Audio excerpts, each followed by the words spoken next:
আমার বাড়ি হচ্ছে যশোর জেলায়, একদম প্রপারেই টাউনেই, সদর জেলার। গ্রামের পরিবেশ হয়তো একটু আধটু ছিল, কিন্তু শহরের মতো করেই আমি বড় হয়েছি। কিন্তু যে মানে পরিবারে জন্ম করছি, আমরা হচ্ছে 2 ভাই, আমি এক বোন, আমি সবার ছোট। জি। বাবা কি করতেন? আমার বাবা বিজনেসম্যান ছিলেন। আচ্ছা। বড় ভাই যখন মানে বড় ভাইয়া কি জিনিস সেটাও আমি বুঝি না, যেটা আমার ভাই আমার থেকেও 10 বছরের বড়। আচ্ছা আচ্ছা, বাবার মতোই বলে চলে। জি। আদর শাসনের দিক থেকে আমরা 3 ভাই 3 ভাই বোনের 5 বছর করে করে গ্যাপ। ছোটবেলা থেকে আমাকে যখন 4 বছর বয়স, তখন সবাই যখন মানে স্কুলে যেত, আমি হয়তো তাদের পিছ ধরে স্কুলে চলে যেতাম। আমাকে ভর্তি তখনও করে নাই। আচ্ছা, ওকে। তখন আমার 4 বছর বয়স। তো তাদের সাথে যেতাম, কিন্তু এত হেলদি ছিলাম, হাঁটতে পারতাম না। সবাই কোলে করে নিয়ে যেত। আচ্ছা। তো সেখানে সবার ওই যে পড়া শুনে শুনে মুখস্থ। আমি হচ্ছে ক্লাসে দেখা গেল পড়া বলতে বলতে আমি সব বলে দিতাম। আচ্ছা। তখন টিচাররা মানে মাকে রেখে পাঠালেন যে আপনার বাচ্চা তো সবকিছুই পারে, ভর্তি করে দেন। শুরু হলো, কিন্তু সেটা আমার শিক্ষা জীবন শুরু হলো মাদ্রাসা দিয়েই। তো মাদ্রাসায় পড়া শুরু করলাম 4 বছর থেকেই। এভাবেই ক্লাস 5-এ যশোর জেলার একটা বৃত্তি ছিল, সেই বৃত্তিও পেলাম। আচ্ছা। এবং মাদ্রাসা বোর্ডে হচ্ছে আরেকটা বৃত্তি হতো। আচ্ছা। তখনও আমি ট্যালেন্ট পুলে 3rd হই। বাহ, তো ভালো স্টুডেন্ট ছিলেন বোঝাই যাচ্ছে। হ্যাঁ, আমি বরাবরই ভালো ছিলাম। 8-এ পড়ি, তখন থেকে আমার বাবা মানে কিছুটা অসুস্থ ছিলেন, বিজনেস করতেন, এবং তখন তো অনেক দূরে দূরে যেতেন, সিলেটে যেতেন, চিটাগাং, ইন্ডিয়া, তো মোটর পার্টসের ব্যবসা ছিলেন। তো সেখানে অনেকবার হচ্ছে ডাকাতি হয়, এরকম ডাকাতি অনেকবার হয়েছে। তাকে অজ্ঞান করে দেওয়া হয়েছে, মানে বিভিন্ন পয়জন বা এরকম টাকার শোগে এক প্রকাশে অসুস্থই হয়ে পড়ে আপনার বাবা। আমার বাবা। ওকে। তখনও সেই ওই সময় 99 সালে মানে আমি সবাই যাও একটু বুঝতো, আমি একটু মানে পড়াশোনাটাই ওইটাই ভালো বুঝতাম, আর কিছু আমার মধ্যে বাড়তি কিছু আমার মধ্যে ছিল না। আচ্ছা। বাবা অসুস্থ, আমাদের তখন থেকেই মানে আর্থিকভাবে ক্রাইসিস তৈরি হয়, শুরু হয়। পরে যখন ক্লাস 9-এ উঠলাম, তখন হচ্ছে হঠাৎ আমার বাবার মানে কি হয়েছে সেটাই ডাক্তার হচ্ছে বুঝতে পারে নাই। শেষ অবধি হচ্ছে তার মানে বিজনেস থেকে সমস্যা হওয়ার পরে যখন গাড়িতে করে আসে, ইঞ্জিনে কাছে বসছিলেন, যে গরম ভাপে তার পায়ে একটা ফুসকা উঠছিল। আচ্ছা। সেই ফুসকা থেকে এই পর্যন্ত মানে গ্যাংগ্রিন জাতীয় কি হয় না, খিচুনি হয়, এবং একটু মনে করেন পচে যাওয়ার মতো অবস্থা হয় এই হাঁটু পর্যন্ত। আচ্ছা আচ্ছা। ডায়াবেটিস ছিল কিনা ওনার? ডায়াবেটিসটা তো তখনও আমরা বুঝি না। ওকে ওকে। ডাক্তারও, এবং আমরা সবসময় দেখাইছি তাকে ভালো ডাক্তার, এবং সিএমএস এর লেফটেন্যান্ট কর্নেল এরকম যারা আছেন ভালো, তারাও ওষুধ দিয়েই যাচ্ছেন, কিন্তু কোনোভাবেই তো শরীরের ঘাও সারছে না, পার এটাও সারছে না। আচ্ছা। এক প্রকার যখন মানে প্রচুর খিঁচুনি শুরু হলো, ডাক্তার বলল যে আমার সব ট্রিটমেন্ট শেষ, এখন আপনারা একটাই পরীক্ষা করে দেখতে পারেন যে ডায়াবেটিস তার আছে কিনা। সব ট্রিটমেন্ট শেষ হওয়ার পরে? হ্যাঁ। এটা কেমন ডাক্তার হলো আমি ঠিক বুঝলাম না। ওকে। যখন ডায়াবেটিস তাকে চেক আপ করতে নিয়ে যাওয়া হলো, তখন তার ডায়াবেটিস ধরা পড়লেন 40। 40? জি। বুঝতে পারছেন ট্রিটমেন্ট কি হয়েছে। হ্যাঁ, বা ট্রিটমেন্ট কেন কাজে লাগেনি আসলে। হ্যাঁ, 40 যখন ধরা পড়ছেন, তখন তার একটা কিডনি অলরেডি শেষ। তখন হাসপাতালে ভর্তি করা হলো যশোরেই। তারা বললো যে আমরা পারবো ওই মুহূর্তে। একদিন রাখার পরে বললেন যে এই মুহূর্তে যদি রোগী না নিয়ে যাওয়া হয় বারডেমে, তাহলে রোগী আজকের মধ্যে বাঁচানো আর সম্ভব না, কারণ আমাদের সাপোর্ট দেওয়ার মতো কোনো মেশিন নাই। আচ্ছা। তো আত্মীয় স্বজন যারাই বড় বড় আছেন সবার কাছে পরামর্শ নেওয়া হলো। সবাই তখন হচ্ছে আর্থিক ভাবে হয়তো ভেবেছিল যে সাহায্য করতে হবে, এজন্য কেউ আসলে নিয়ে আসলে বারডেমে টানা 2 মাস পা হচ্ছে অপারেশন করা হলো, শুধু হাড়টা বাকি ছিল, তার মাংস ছিল না, উরুর থেকে মাংস কেটে তার পায়ে লাগানো হয়েছিল। পিত্তথলিতে পাথর ছিল, সেটা অপারেশন করা হলো, কিন্তু কিডনি একটা তো নষ্ট হয়ে গেল, আরেকটা অর্ধেক যাওয়া অবস্থা। ডায়াবেটিস তো কিডনিটার মানে অপসারণ করা যায় না। তারপরও মনে সান্ত্বনা দেওয়ার জন্য ইন্ডিয়া নিয়ে যাওয়া হলো, পরে ফেরত। তার 1 বছর পরেই আমার আব্বু মারা গেলেন। ওকে ওকে। তখন ক্লাস 10-এ পড়ি আমি। ঝামেলার কারণে ক্লাস 9-এ আমি কোনো ক্লাসই করতে পারি না, স্কুলে যেতেও পারি না। সবাই ফ্যামিলির ঢাকাতে, আমাকে খালার বাসায় রেখে যাওয়া হলো।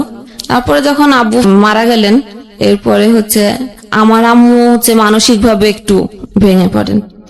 সেও প্রচুর অসুস্থ হয়ে যায়। যাক, সেটা হচ্ছে আমাকে এখন মানে শুরু হলো যে আমাকে বিয়ে দিতে হবে। আমার আম্মুর শরীরের অবস্থা ভালো না, সে যে কোনো সময় মারা যেতে পারে। তাও আমি তো ক্লাস 9-এ সায়েন্স নিয়েছিলাম, তো আমার 8 অবধি আমাকে টিচার দেয় না বাড়িতে। আমার আম্মাও পড়ে গেছেন, আব্বু পড়ালেখাটা একটু দেখতেন। আমার জন্য বিয়ে দিবেন, বাট আমার জন্য সেরকম পারফেক্ট ছেলে যে খুঁজতে হবে সেটা তারা করে নাই। আমার যে টিচার ছিলেন সে আমাকে, আমার বোধ হয় যে সে কিছুটা মানে পছন্দ করতেন আমাকে। সে জানিয়েছিলেন আমার খালুকে যে হ্যাঁ আমি পছন্দ করি। তারপরে তার সাথেই আমাকে বিয়ে দেওয়া হলো। আমি ক্লাস 10-এ পড়ি, আর সে হচ্ছে মাস্টার্স এর পড়েন। পরীক্ষা দিলাম SSC, দেওয়ার পরে আমাকে তার সাথেই বিয়ে দেওয়া হলো। বিয়েটা কিভাবে হলো?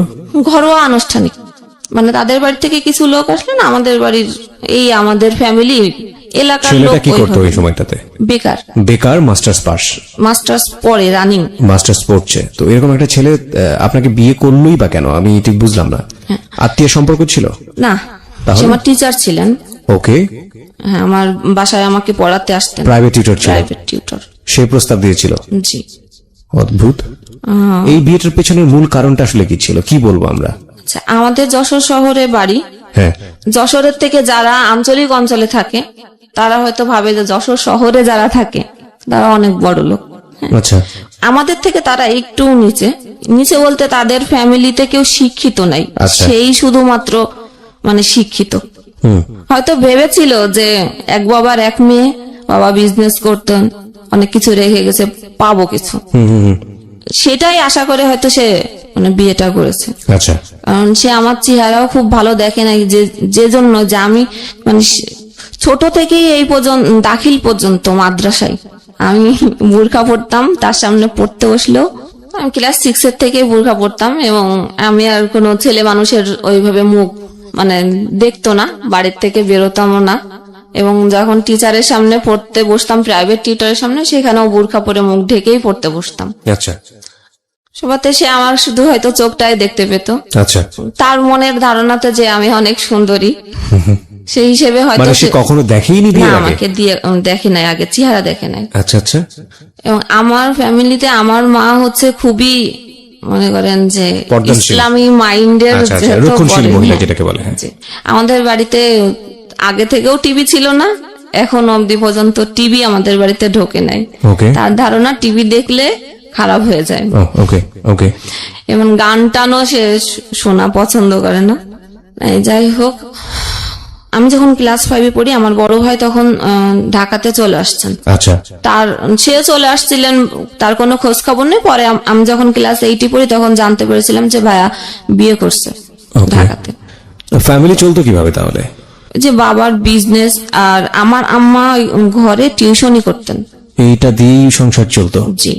ওকে। এর মাঝখানে আপনার বিয়ে হয়ে গেল? হ্যাঁ, আমার ক্লাস। আপনার মতামত নেওয়ার প্রয়োজন মনে করেন না? আমি অনেকবার নিষেধ করেছিলাম, মানে সে আমার স্যার, ঠিক আছে, সে পড়াশোনায় ভালো স্টুডেন্ট, সেটাও ঠিক আছে, কিন্তু আমার তো বিয়ের বয়স হয় নাই। আচ্ছা। এবং আমি বরাবরই যখন ভালো স্টুডেন্ট, তখন আমার হয়তো একটা স্বপ্ন ছিল আমি ভালো কিছু করবো, ভালো কিছু হব। ওকে। কিন্তু আমি বলেছি। কত সালে এটা মনে আছে প্রথম এই যে ঘটনাটা ঘটলো বিয়ের? আমার বিয়ে হয়েছে 2005 সালে। 2005 সালে। ওকে। যেখানটা আমরা ছিলাম। তারপরে বিয়ে হলো। এরপরে প্রথম অবস্থায় তো সবারই খুব ভালো যায়, সে ম্যাচেই থাকতেন। আচ্ছা। তো সপ্তাহে একদিন আমাদের বাসাতে আসতেন। ওকে। পরে কলেজে ভর্তি হতে হবে, তার কোনো মতামত নাই যে আমি কোন কলেজে ভর্তি হব, মানে কোথায় হব, তার কোনো মতামত নেই। আমার আম্মা বারবার তাকে বলছিলেন যে কোথায় ভর্তি করবো, ভালো কলেজ, কোনো মতামত কেউ দিতে পারলো না। কিন্তু বিয়ের আগে তো আপনাকে সে দেখেনি, বিয়ের পরে সে দেখলো, দেখার পরে তো একটা ব্যাপার থাকে যে সে কি হতাশ হলো নাকি খুশি হলো? প্রতিক্রিয়াটা কি ছিল? সেই তো আগে জানিয়েছিল যে না আমি তাকে পছন্দ করি, আচ্ছা, আমি তাকে বিয়ে করতে চাই। আচ্ছা, আমার জন্য আর অন্য কোথাও বা দ্বিতীয় কোনো ছেলেও দেখা হয় নাই। আচ্ছা। তো বিয়ের পরে এখন মতামত না দেওয়ার পরে একেবারে যখন ভর্তির লাস্ট পর্যায়ে আর কোথাও মানে নাই, তখন একটা নাম করা না আবার একেবারেও খুব ভালো না, একদম মানে সিরিয়ালের শেষের দিকে একটা কলেজের আমাকে ভর্তি করা হলো, সেটা কম্বাইন্ড কলেজ। এতদিন পড়েছিলাম হচ্ছে মহিলা মাদ্রাসাতে, ওকে মাদ্রাসায় আলিমে আবার ভর্তি করতে চাইছিলেন, কিন্তু আমি জোর জবরদস্তি করেই বলছিলাম যে না আমি এবার কলেজে পড়বো। কলেজে ভর্তি হলাম অবশেষে, জি, যশোর কলেজ, যেটা ছেলে মেয়ে একসাথে। এর আগে তো এতদিন পড়ে আসছি মহিলা মাদ্রাসা ছিল। কলেজে দিয়ে আসতেন সকালবেলা, আচ্ছা, ক্লাস করতাম, কিন্তু সে কোথায় বসে থাকতো কি চলে যেত এটা তো আমি কখনো খেয়াল করতাম না।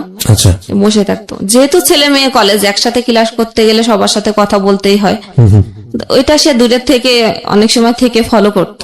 আচ্ছা, বাসায় যখন সে আসার সময়ও নিয়ে আসতো সাথে করে, ক্লাস শেষ হয়ে গেলে 5 মিনিট যদি কলেজ থেকে বেরোতে দেরি হতো, বাসায় এসে বলতো যে আমি ছেলেদের সাথে কথা বলি, 5 মিনিট পরে কেন বেরোলাম, ভিতরে তাহলে কি করতেছিলাম, সন্দেহ করতো। সন্দেহ। আমি কিন্তু ছোট যখন, আসলে বিয়ের আগে কি বিয়ে কি জিনিস আমি সেটাই কিন্তু বুঝতাম না। আচ্ছা, বিয়ের পরে একদিনের জন্য আমাকে শ্বশুর বাড়িতে নিয়ে যাওয়া হলো। আমি কি বুঝি না যে শ্বশুর বাড়িও তখনও কি, আমি যে আমার শাড়ি গেট আপ খুলে সন্ধ্যার সময় ছেলে পেলে অনেকে দেখলাম যে দড়ি লাফ খেলছে, আমিও কিন্তু সবার সাথে দড়ি লাফ খেলছি। ওকে, ওকে। তখন গ্রামের মানুষ তো ধারণা কত কিছুই তো বলে যে বিয়ে করে আসছে, দেখছে কিরকম মেয়ে বিয়ে করছে। কলেজে তো এই সমস্যা শুরু হলো, সমস্যা একটু একটু করে, যে আমি সন্দেহ, স্যারেরা শিক্ষক মিলনায়তন ছিল, কোনো কিছুর টিচারদের কাছে পড়ালেখার জন্য দরকার হতেই পারে, জি, স্যারদের কাছে গেলেও সে দূরের থেকে তো দেখছে, কিন্তু সেটা আমি ফলো করতাম না। বাসায় গেলি বলতে এটা করছো আজকে, ওইটা করছো আজকে। টিচারদের কাছে তোমার এত কি, এটা আপনাকে জিজ্ঞেস করতে আপনার হাজবেন্ড? আচ্ছা। অফ টাইম, ক্লাসের যখন অফ টাইম থাকে সবাই তো কমন রুমে যায়, কেউ ক্যারাম বোর্ড খেলে, অনেক কিছুই করে। আমি তো কোনো খেলা পারতাম না, তাও খেলতাম, সেটাও করা যাবে না। শুরু হলো মানে মানসিক একটা খারাপ লাগতো যে বিয়ে দিল আমাকে, আমি মানে পড়াশোনা করব, আমি সায়েন্সে পড়ি, সায়েন্সে পড়তে গেলে তো আমাকে সেইভাবে পড়তে হবে, এবং নতুন করে আমাকে আর টিচার দেয় নাই, সেই আমাকে পড়াচ্ছে। আচ্ছা। তো আগে যখন টিচার ছিলেন 9-10-এ, তখন একটা বিষয় না বুঝলে সেটাকে খুব ভালোভাবে বোঝাতেন। রাইট। এখন যখন হচ্ছে বউ হয়েছি, তো আমি একটা বিষয় বুঝতে গেলে তোমার মাথায় এইগুলো এখন ঢুকবে না, তুমি এখন বোঝো না, মানে স্বাভাবিক জিনিস বোঝো না। এখন কলেজে যে নতুন নতুন ছেলে পাইছো, এখন আর পড়ালেখা মাথায়, তখন আর আমাকে অত ভালো করে পড়া বোঝাতো না, ফেলে দিত বই খাতা, মানে উচ্চতর গণিত করতে গেলে ওটা একটু হার্ড ছিল, মানে বই খাতা চেলে ফেলে দিত। আচ্ছা। তো আমি আর আগ্রহ করে আর যেতাম না। পরে আবার বলতো যে তোমার যদি পড়ার ইচ্ছাই থাকতো, আমি বই খাতা ফেলে দিলি কি হবে, ওই বইটা আবার কুড়াই নিয়ে আবার আসতে তুমি আমার কাছে শিখতে। মানে সবকিছুতেই আপনার দোষ? হ্যাঁ, বলে যে আমাদেরও এরকম স্যারেরা অনেক এরকম করছে আমাদের সাথে, তারপরেও আমাদের শেখার আগ্রহ ছিল দেখে আমরা স্যারদের কাছ থেকে জোর করেই শিখছি। এদিকে আমার আম্মা এখন বলা শুরু করলেন যে তোমার এত খরচ, আমি তোমাকে বিয়ে দিয়ে দিচ্ছি, এত খরচ তো আমি টানতে পারবো না। মানে তখন কি আপনি মায়ের বাসাতেই থাকতেন নাকি? হ্যাঁ, মায়ের বাসাতেই থাকতেন। মায়ের বাসা। তখন তুলে নেয়নি? না। আচ্ছা। কলেজে তো ছেলেদের সাথে কথাই বলা যাবে না, এখন আমি রিজার্ভ হয়ে গেলাম একদম, কারণ আমি একটু মানে স্বভাবগতই আমি সবার সাথে মিশুকে, কথা না বলতে পারলে ভালো লাগতো না। পড়াশোনায় আর ওইভাবে মন বসতো না, এই মানসিক প্রেসারে কলেজে যে আমি পড়া দিতে পারতাম না। তখন আরো খারাপ লাগতো, স্যারেরা আরো বলতো যে তুমি এরকম কেন মানে হয়ে যাচ্ছ, কিছুই পারতেছো না, মানে ফলাফল কি, মানে ভালোটাও নাই, একেবারেই লো হয়ে যাচ্ছে। আর তোমার রেজাল্ট এসএসসি তে এত ভালো না যে আমি 1 পয়েন্টের জন্য এ প্লাস হয় না, তখন এ প্লাসও অনেক টাফ ছিল, এখনকার মতো অ্যাভেলেবেল এ প্লাস ছিল না। তো পড়ালেখা হলো না ওই সময়। এখন বলে যে কলেজ ট্রান্সফার করতে হবে, কলেজ ট্রান্সফার কেন? ওই যে ছেলে মেয়ে একসাথে কলেজ, ও এখন কোন মহিলা কলেজে ট্রান্সফার করতে হবে। আম্মু পাশতে বলতেছে যে আমাকে ঠিক মতো পড়ায় না, এখন আমাকে টিচারও দিতে পারতেছে না ভালোভাবে, এখন খরচ চালাতে পারতেছে না, এখন আমি কি করব? সেও বেকার, সেও তো আমাকে 1 টাকাও দিতে পারছে না। রাইট। আমি আর করার কিছু নাই। আমি তখন কি বললাম, আমি তাকে বললাম তাহলে কি করব, তাহলে তোমাদের বাড়িতে নিয়ে যাওয়া লাগবে। এখন যদি আমাকে কলেজ ট্রান্সফার করবে তাও যশোরে না, তার বাড়ির ওদিকে। আচ্ছা, তার বাড়ির ওদিকে কেন? যাতে সে মনিটর করতে পারে কি হচ্ছে না হচ্ছে। ওকে, তার মাস্টার্স শেষ, সে এখন বাড়ির দিকে চলে যাবে। জি। ফার্স্ট ইয়ার শেষ, যখন মানে কলেজ ট্রান্সফার করবে তখন সেই সময়টাও আর নাই। যখন যশোর শিক্ষা বোর্ডে যাওয়া হলো, বোর্ডে যে কাজটা করেন যে ম্যাডাম, উনি আমাদের পরিচিতি ছিলেন। ম্যাডামকে যখন বলা হলো, ম্যাডাম বললো ঠিক আছে, আমি ব্যাক ডেটে আমি এটা করে দিচ্ছি। আচ্ছা, দিয়ে পাঠায় দিল সেই নোয়াপাড়া, অভয়নগর থানা, যশোর জেলার। ও মাই গড। ওকে, তারপর? সেখান মানে অভয়নগর যে বাজার, তার থেকেও আমার শ্বশুরবাড়ি আরো 2 কিলো ভিতরে ভ্যানে করে যেতে হতো। এই শহর থেকে একেবারে গ্রামে চলে গেলেন? একেবারে গ্রামে। এটা কি জীবনের প্রথম গ্রামে যাওয়া? জি। ওকে, তারপর? সেখানে গিয়েছি, তাদের ধান চাল, আমি তো কখনো ধান চালের কাজ আমাদের এলাকাতেই ছিল না, জি, করিনি।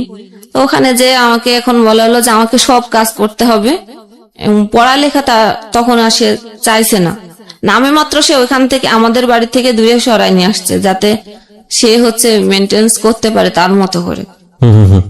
কলেজে যাওয়ার জন্য আমাকে হচ্ছে টাকাও দিত না। আমার যে ননদ ছিল সমবয়সী, একই ব্যাস, তাকে টাকা দেওয়া হচ্ছে, সে ভ্যানে করে যাচ্ছে, কলেজ করতেছে। আমি সেই 2 মাইল পথ হেঁটে হেঁটে সেই কলেজে যেতাম।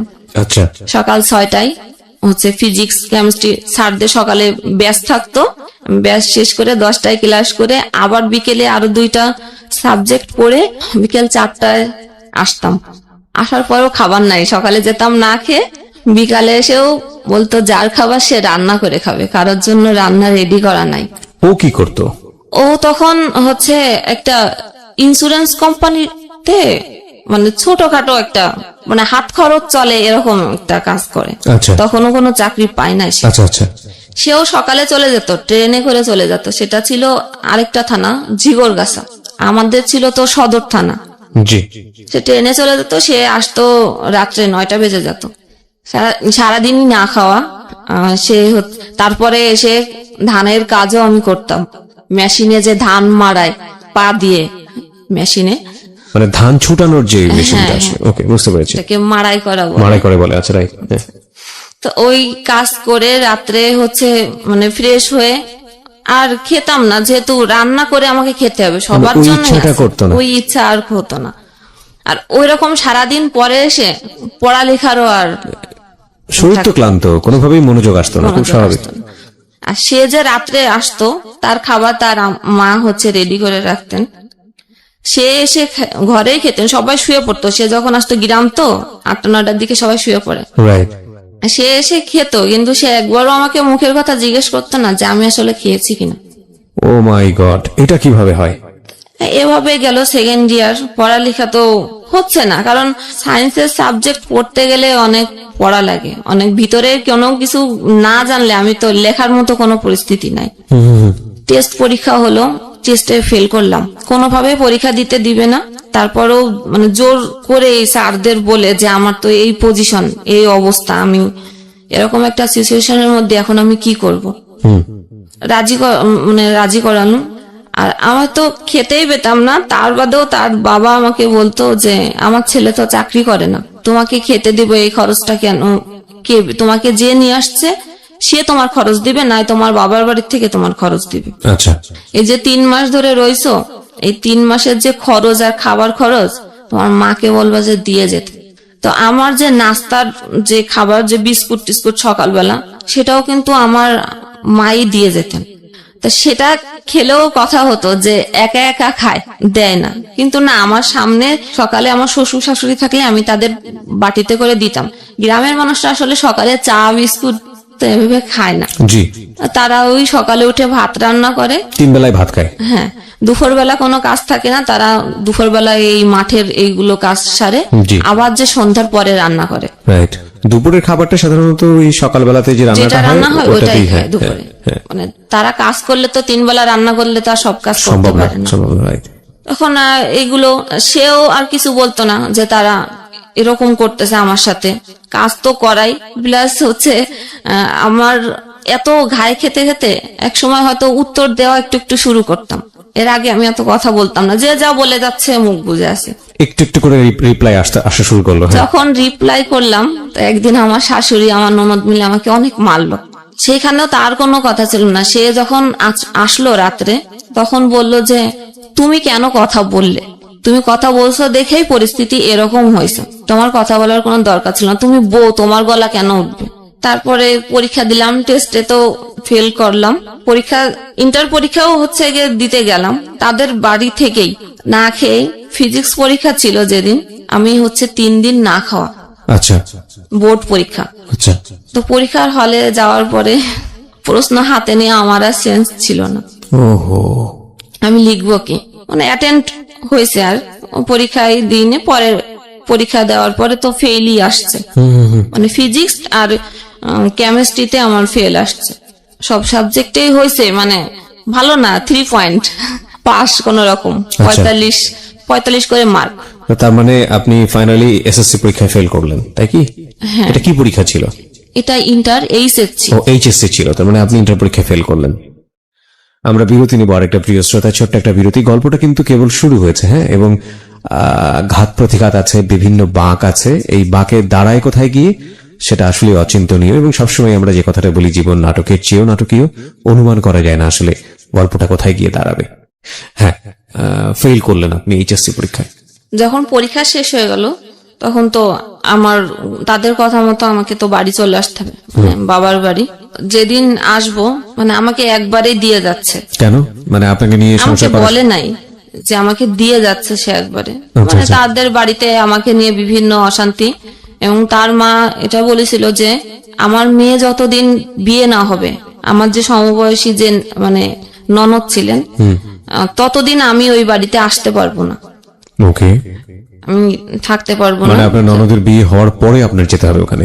যেতে হবে, এটা তো আমার শাশুড়ি তো আমাকে সবসময় বলতেন যে তোমাকে আমাদের পছন্দ না, যে পছন্দ করছে তুমি তার সাথে সবকিছু বুঝে নিও। ওকে, ওকে, তারপর তা যেদিন মানে গোছানো হয়ে গেছে, তো আমি যদিও আমার সাথে এরকম করতো, তাও আমি একটু কেন যেন ভালো না, আমার অনেক মানে আগে ভালোবাসি না এভাবে, কিন্তু এখন একটু টান হয়েছে। আমি তাকে ছাড়া মানে কোথাও যেতে চেতাম না। শাশুড়িকে না, আমার হাজবেন্ড ছাড়া। ওকে, এখন আমাকে দিয়ে আসবে, আমি তাকে বারবার বলতেছি যে আমি যশোরে, মানে সে অফিসে যাবে, আমাকে মানে যশোর স্টেশনে ড্রপ দিয়ে নামায় দিবে, কিন্তু সে ওই ট্রেনে চলে যাবে মানে ঝিগরগাছা। আচ্ছা, আমি বলেছি যে না, আমি এভাবে যাব না, আমাকে নিয়ে গেলে সাথে করেই আমার বাড়িতে নিয়ে যেতে হবে।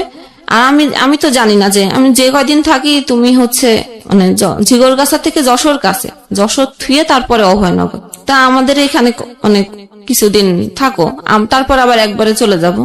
সে কোনোভাবে মানে রাজি হচ্ছে না যে আমাদের বাড়িতে সে যাবে না, ইভেন সে আমাকেও দিয়ে আসতে যাবে না, সে স্টেশনে আমাকে নামায় দিবে। আচ্ছা, তা আমি তখন একটু জেদ করেই বসলাম যে তাহলে আমি দরজায় যে তালা লাগাবে, আমি তালাটা দিব না, তালা আমার হাতে, তালার চাবি।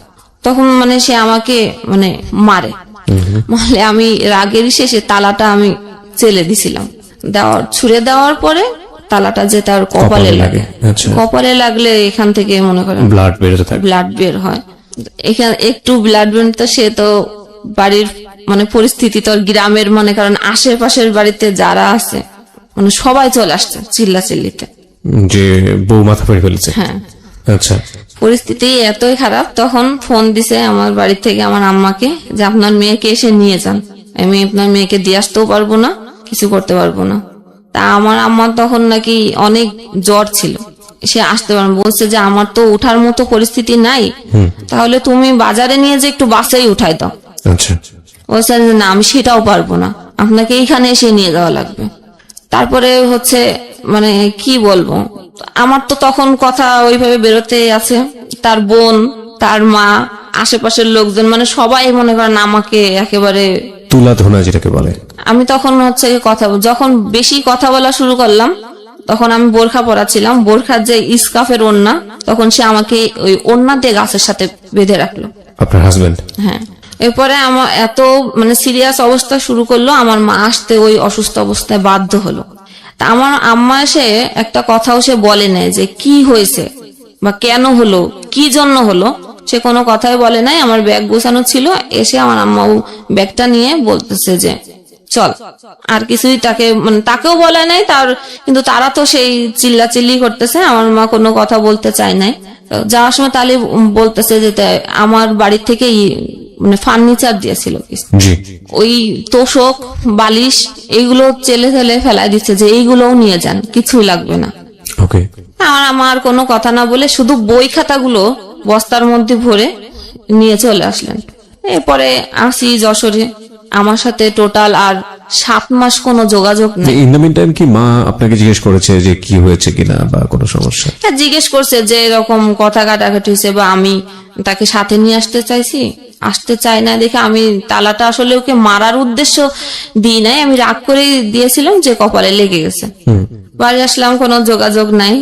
এর মধ্যে সে ঝিগরগাছাতে শুনলাম বাসা নিছে। আচ্ছা। ফার্নিচার যেগুলো আমার বাড়ি থেকে দেওয়া হয়েছিল ওইগুলো সে নিয়ে যে ঝিগরগাছাতে বাসা নিয়ে সে একা একা ওইখানে থেকেই অফিস করে। আমি তো রেজাল্ট বেরোলো, তো বললাম ফেল। এরপরে তো আমাকে আবার পড়া শুরু করতে হবে। কলেজ তো সেই দূরেই পড়ে গেল, এখন আবার কলেজ কাছে হচ্ছে না। হ্যাঁ, এখন তাদের বাড়িতে তো আর থাকার পরিস্থিতি নাই, এখন আমাকে দেওয়া হলো কলেজের হোস্টেলে। ওখানে থেকে পড়া শুরু করলাম আবার, কিন্তু তাও পড়ায় আর মন বসতো না। সবসময় মাথায় এগুলোই কাজ করতো যে কেন হলো, আর এগুলো তো হওয়ার চিন্তা করেননি আপনার লাইফে? কারণ আমি যে পরিবেশ থেকে বড় হয়ে পর্যন্ত আসছি, এরকম কোনো হওয়ার তো কোনো আশাও করা যায় না। আর তাকে তো দিয়েছে শুধু সে শিক্ষিত, এটা দেখেই তার সাথে আমার বিয়ে দিছে। তারপরে পড়া শুরু করলাম,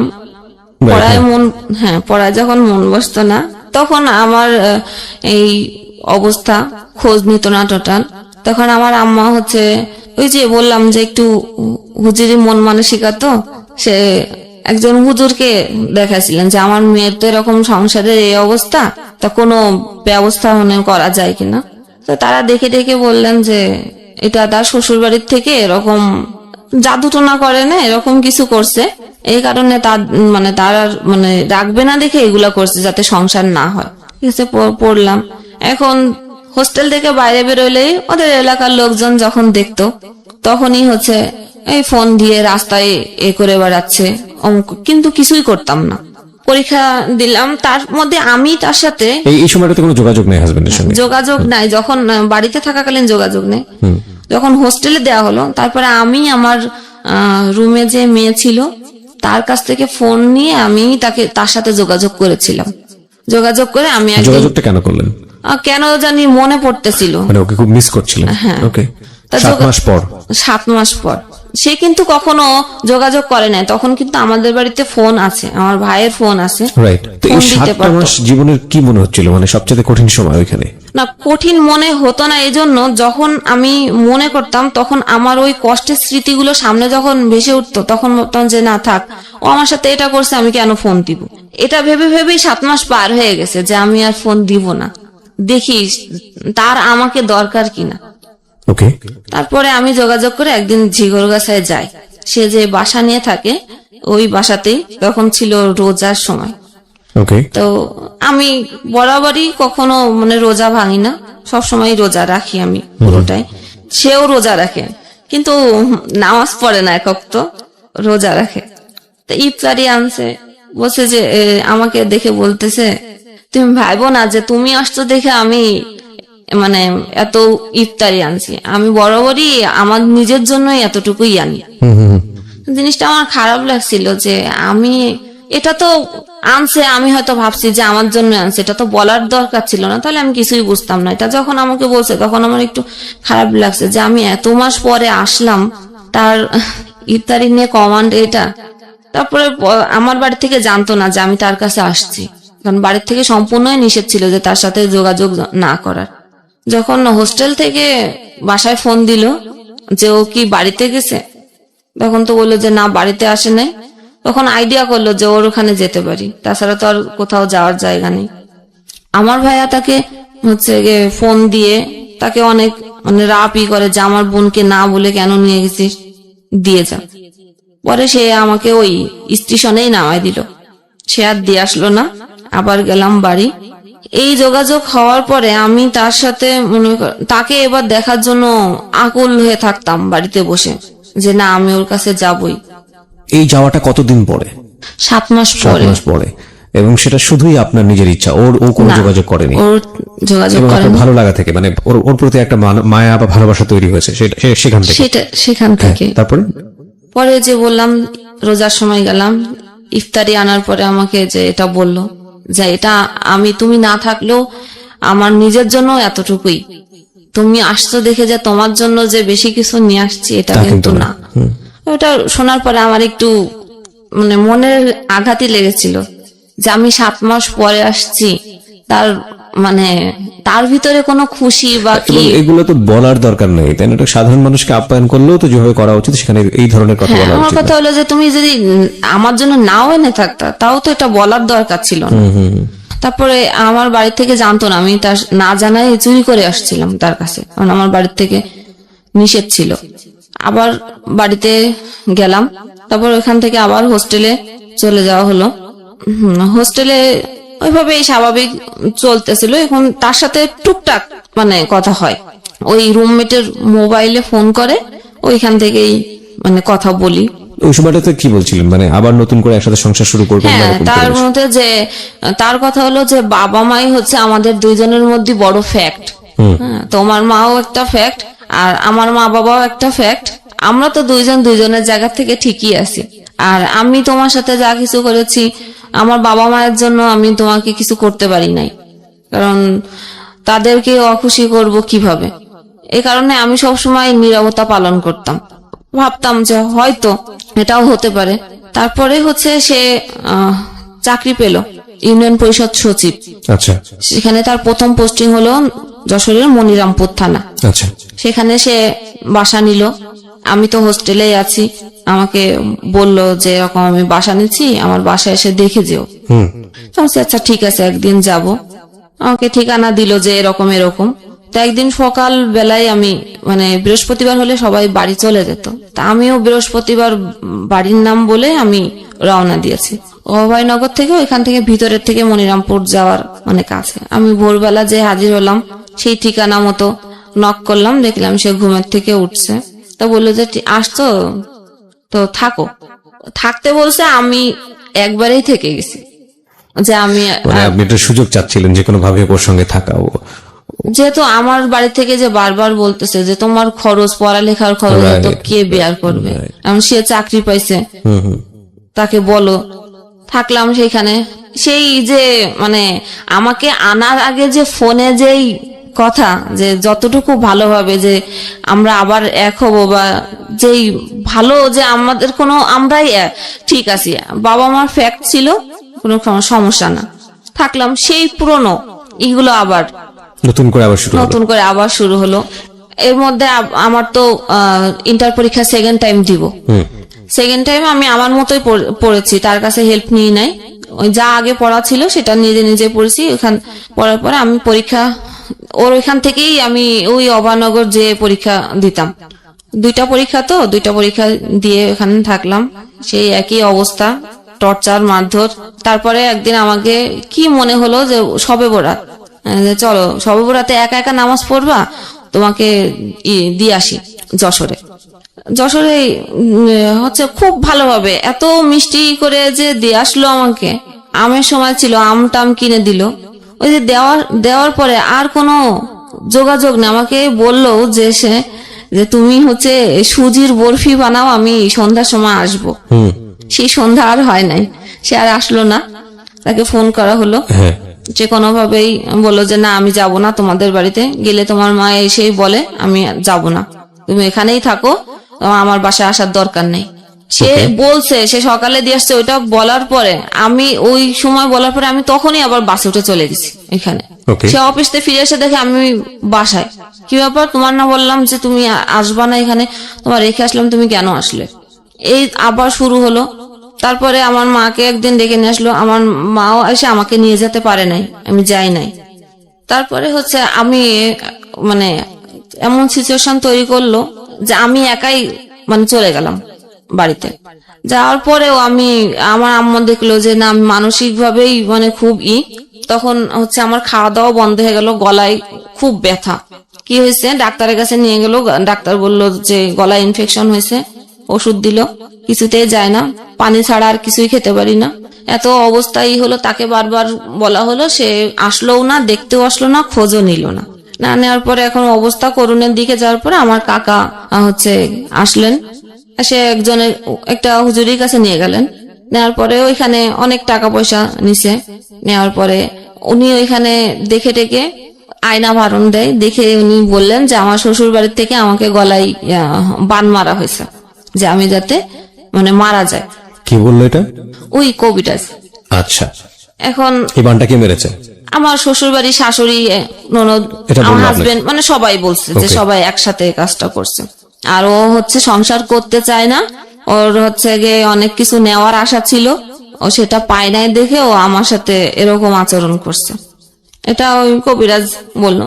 এটা আমার মার মনে হচ্ছে খুব ভালোভাবে ধরলো, মানে বিশ্বাস হলো যে না, তাহলে এটাই ওষুধ যখন কাজ করতেছে না, তাহলে মনে হয় এরকম। তার ওইখান থেকে ওই লাগাতার এই জিনিস নিয়ে আসে, পানি পড়া, দোয়া লিখে দেয়, সেগুলো কি বলে যে পাখির গোস্ত কি এইসব তো বলে, ওগুলো তার আনতে পারবো না, তাহলে আপনিই দেন। এই একবারই 5,000, 6,000, 7,000-এর নিচে নিতেন না তিনি। আচ্ছা, এভাবে আমার ট্রিটমেন্ট 1 বছর করছে।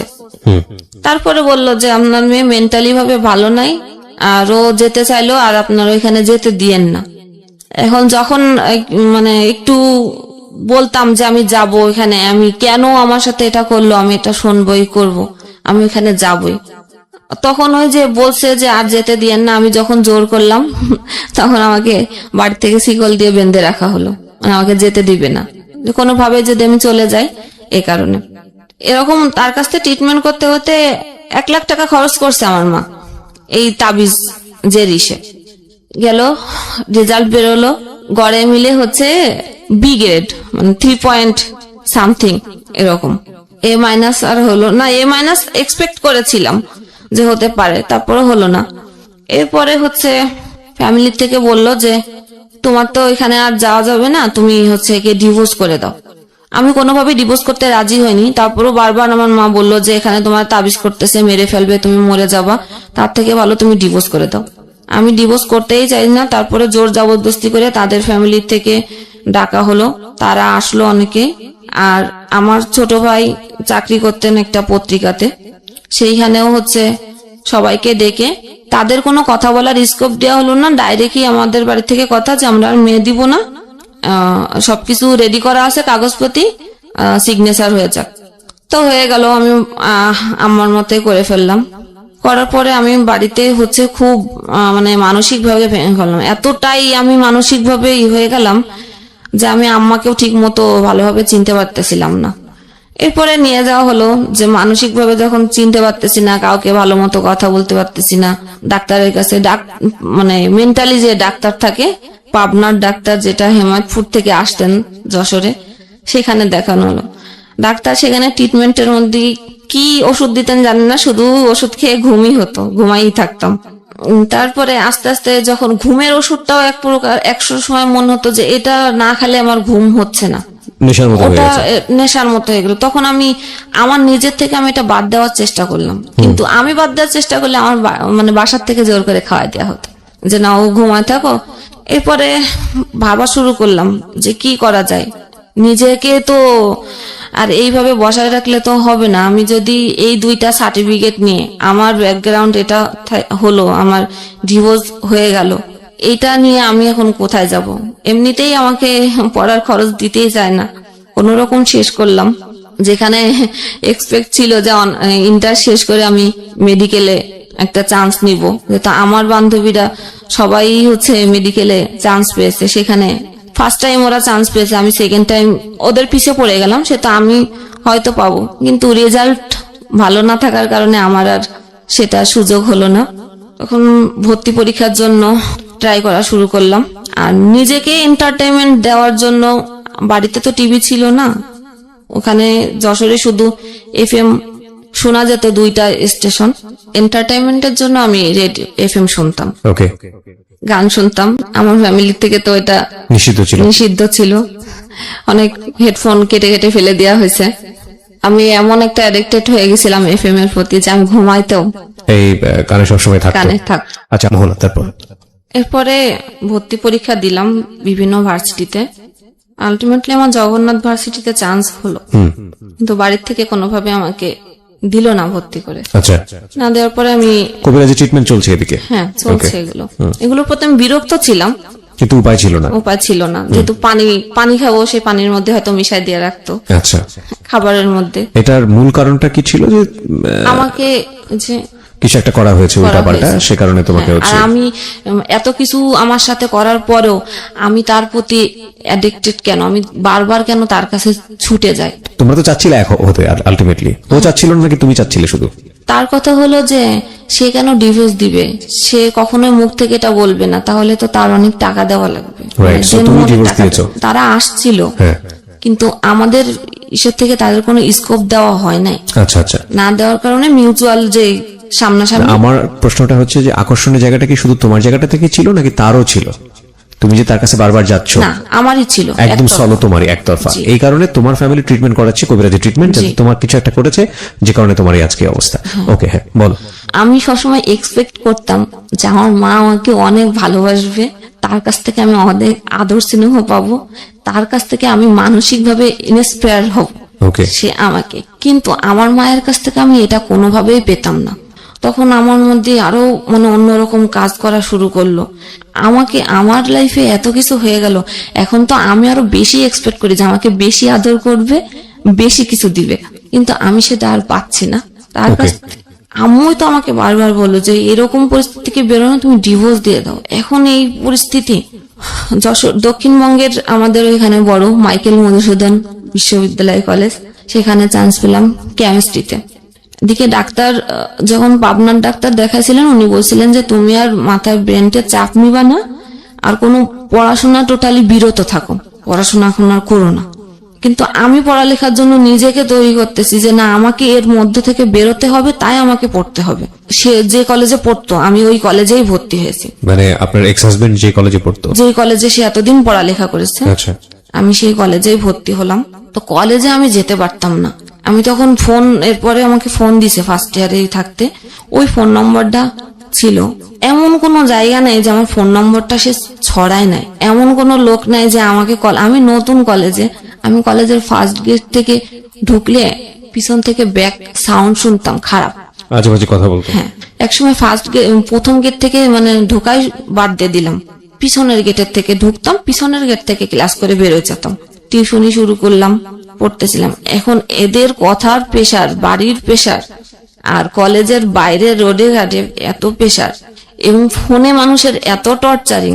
ফোন করে বলে যে আপনার রেট কত, এইগুলো বলতো ফোন করে করে। এইগুলো আর নিতে তখন দেখছি যে না, আমার পক্ষে একদম ভাইরাল করে দিচ্ছে আমাকে যে আমি একটা খারাপ মেয়ে। এইগুলোর প্রেসারে আমি একদম মানসিক ভাবে আরো ভেঙে পড়ি। চলে আসলাম কলেজ ট্রান্সফার করে ঢাকাতে। এই চাপগুলো, সামাজিক এইসব চাপের কারণে? আচ্ছা। তখন সেকেন্ড ইয়ার শেষ করেই আমি মিরপুরে চলে আসি, বাংলা কলেজে ট্রান্সফার হয়। আমার বড় ভাই থাকতেন তো ঢাকাতে, তার কাছেই আসলাম। আসার পর একটা কিন্ডার গার্ডেনে ঢুকলাম। কিন্ডার গার্ডেনে আসলে বেতন কত তো জানেন, 1,000 টাকার বেশি দেয় না। ওখান থেকে 2টা টিউশনি, ইনকাম ছিল 4,000 মাসে। ভাইয়াকে দিতে হতো ঘর ভাড়া 2,500, খাবারের জন্য 1,500। সে আমাকে ফ্রি খাওয়াবে না। জি, আপন ভাই, বড় ভাই, আমার থেকে 10 বছর সিনিয়র।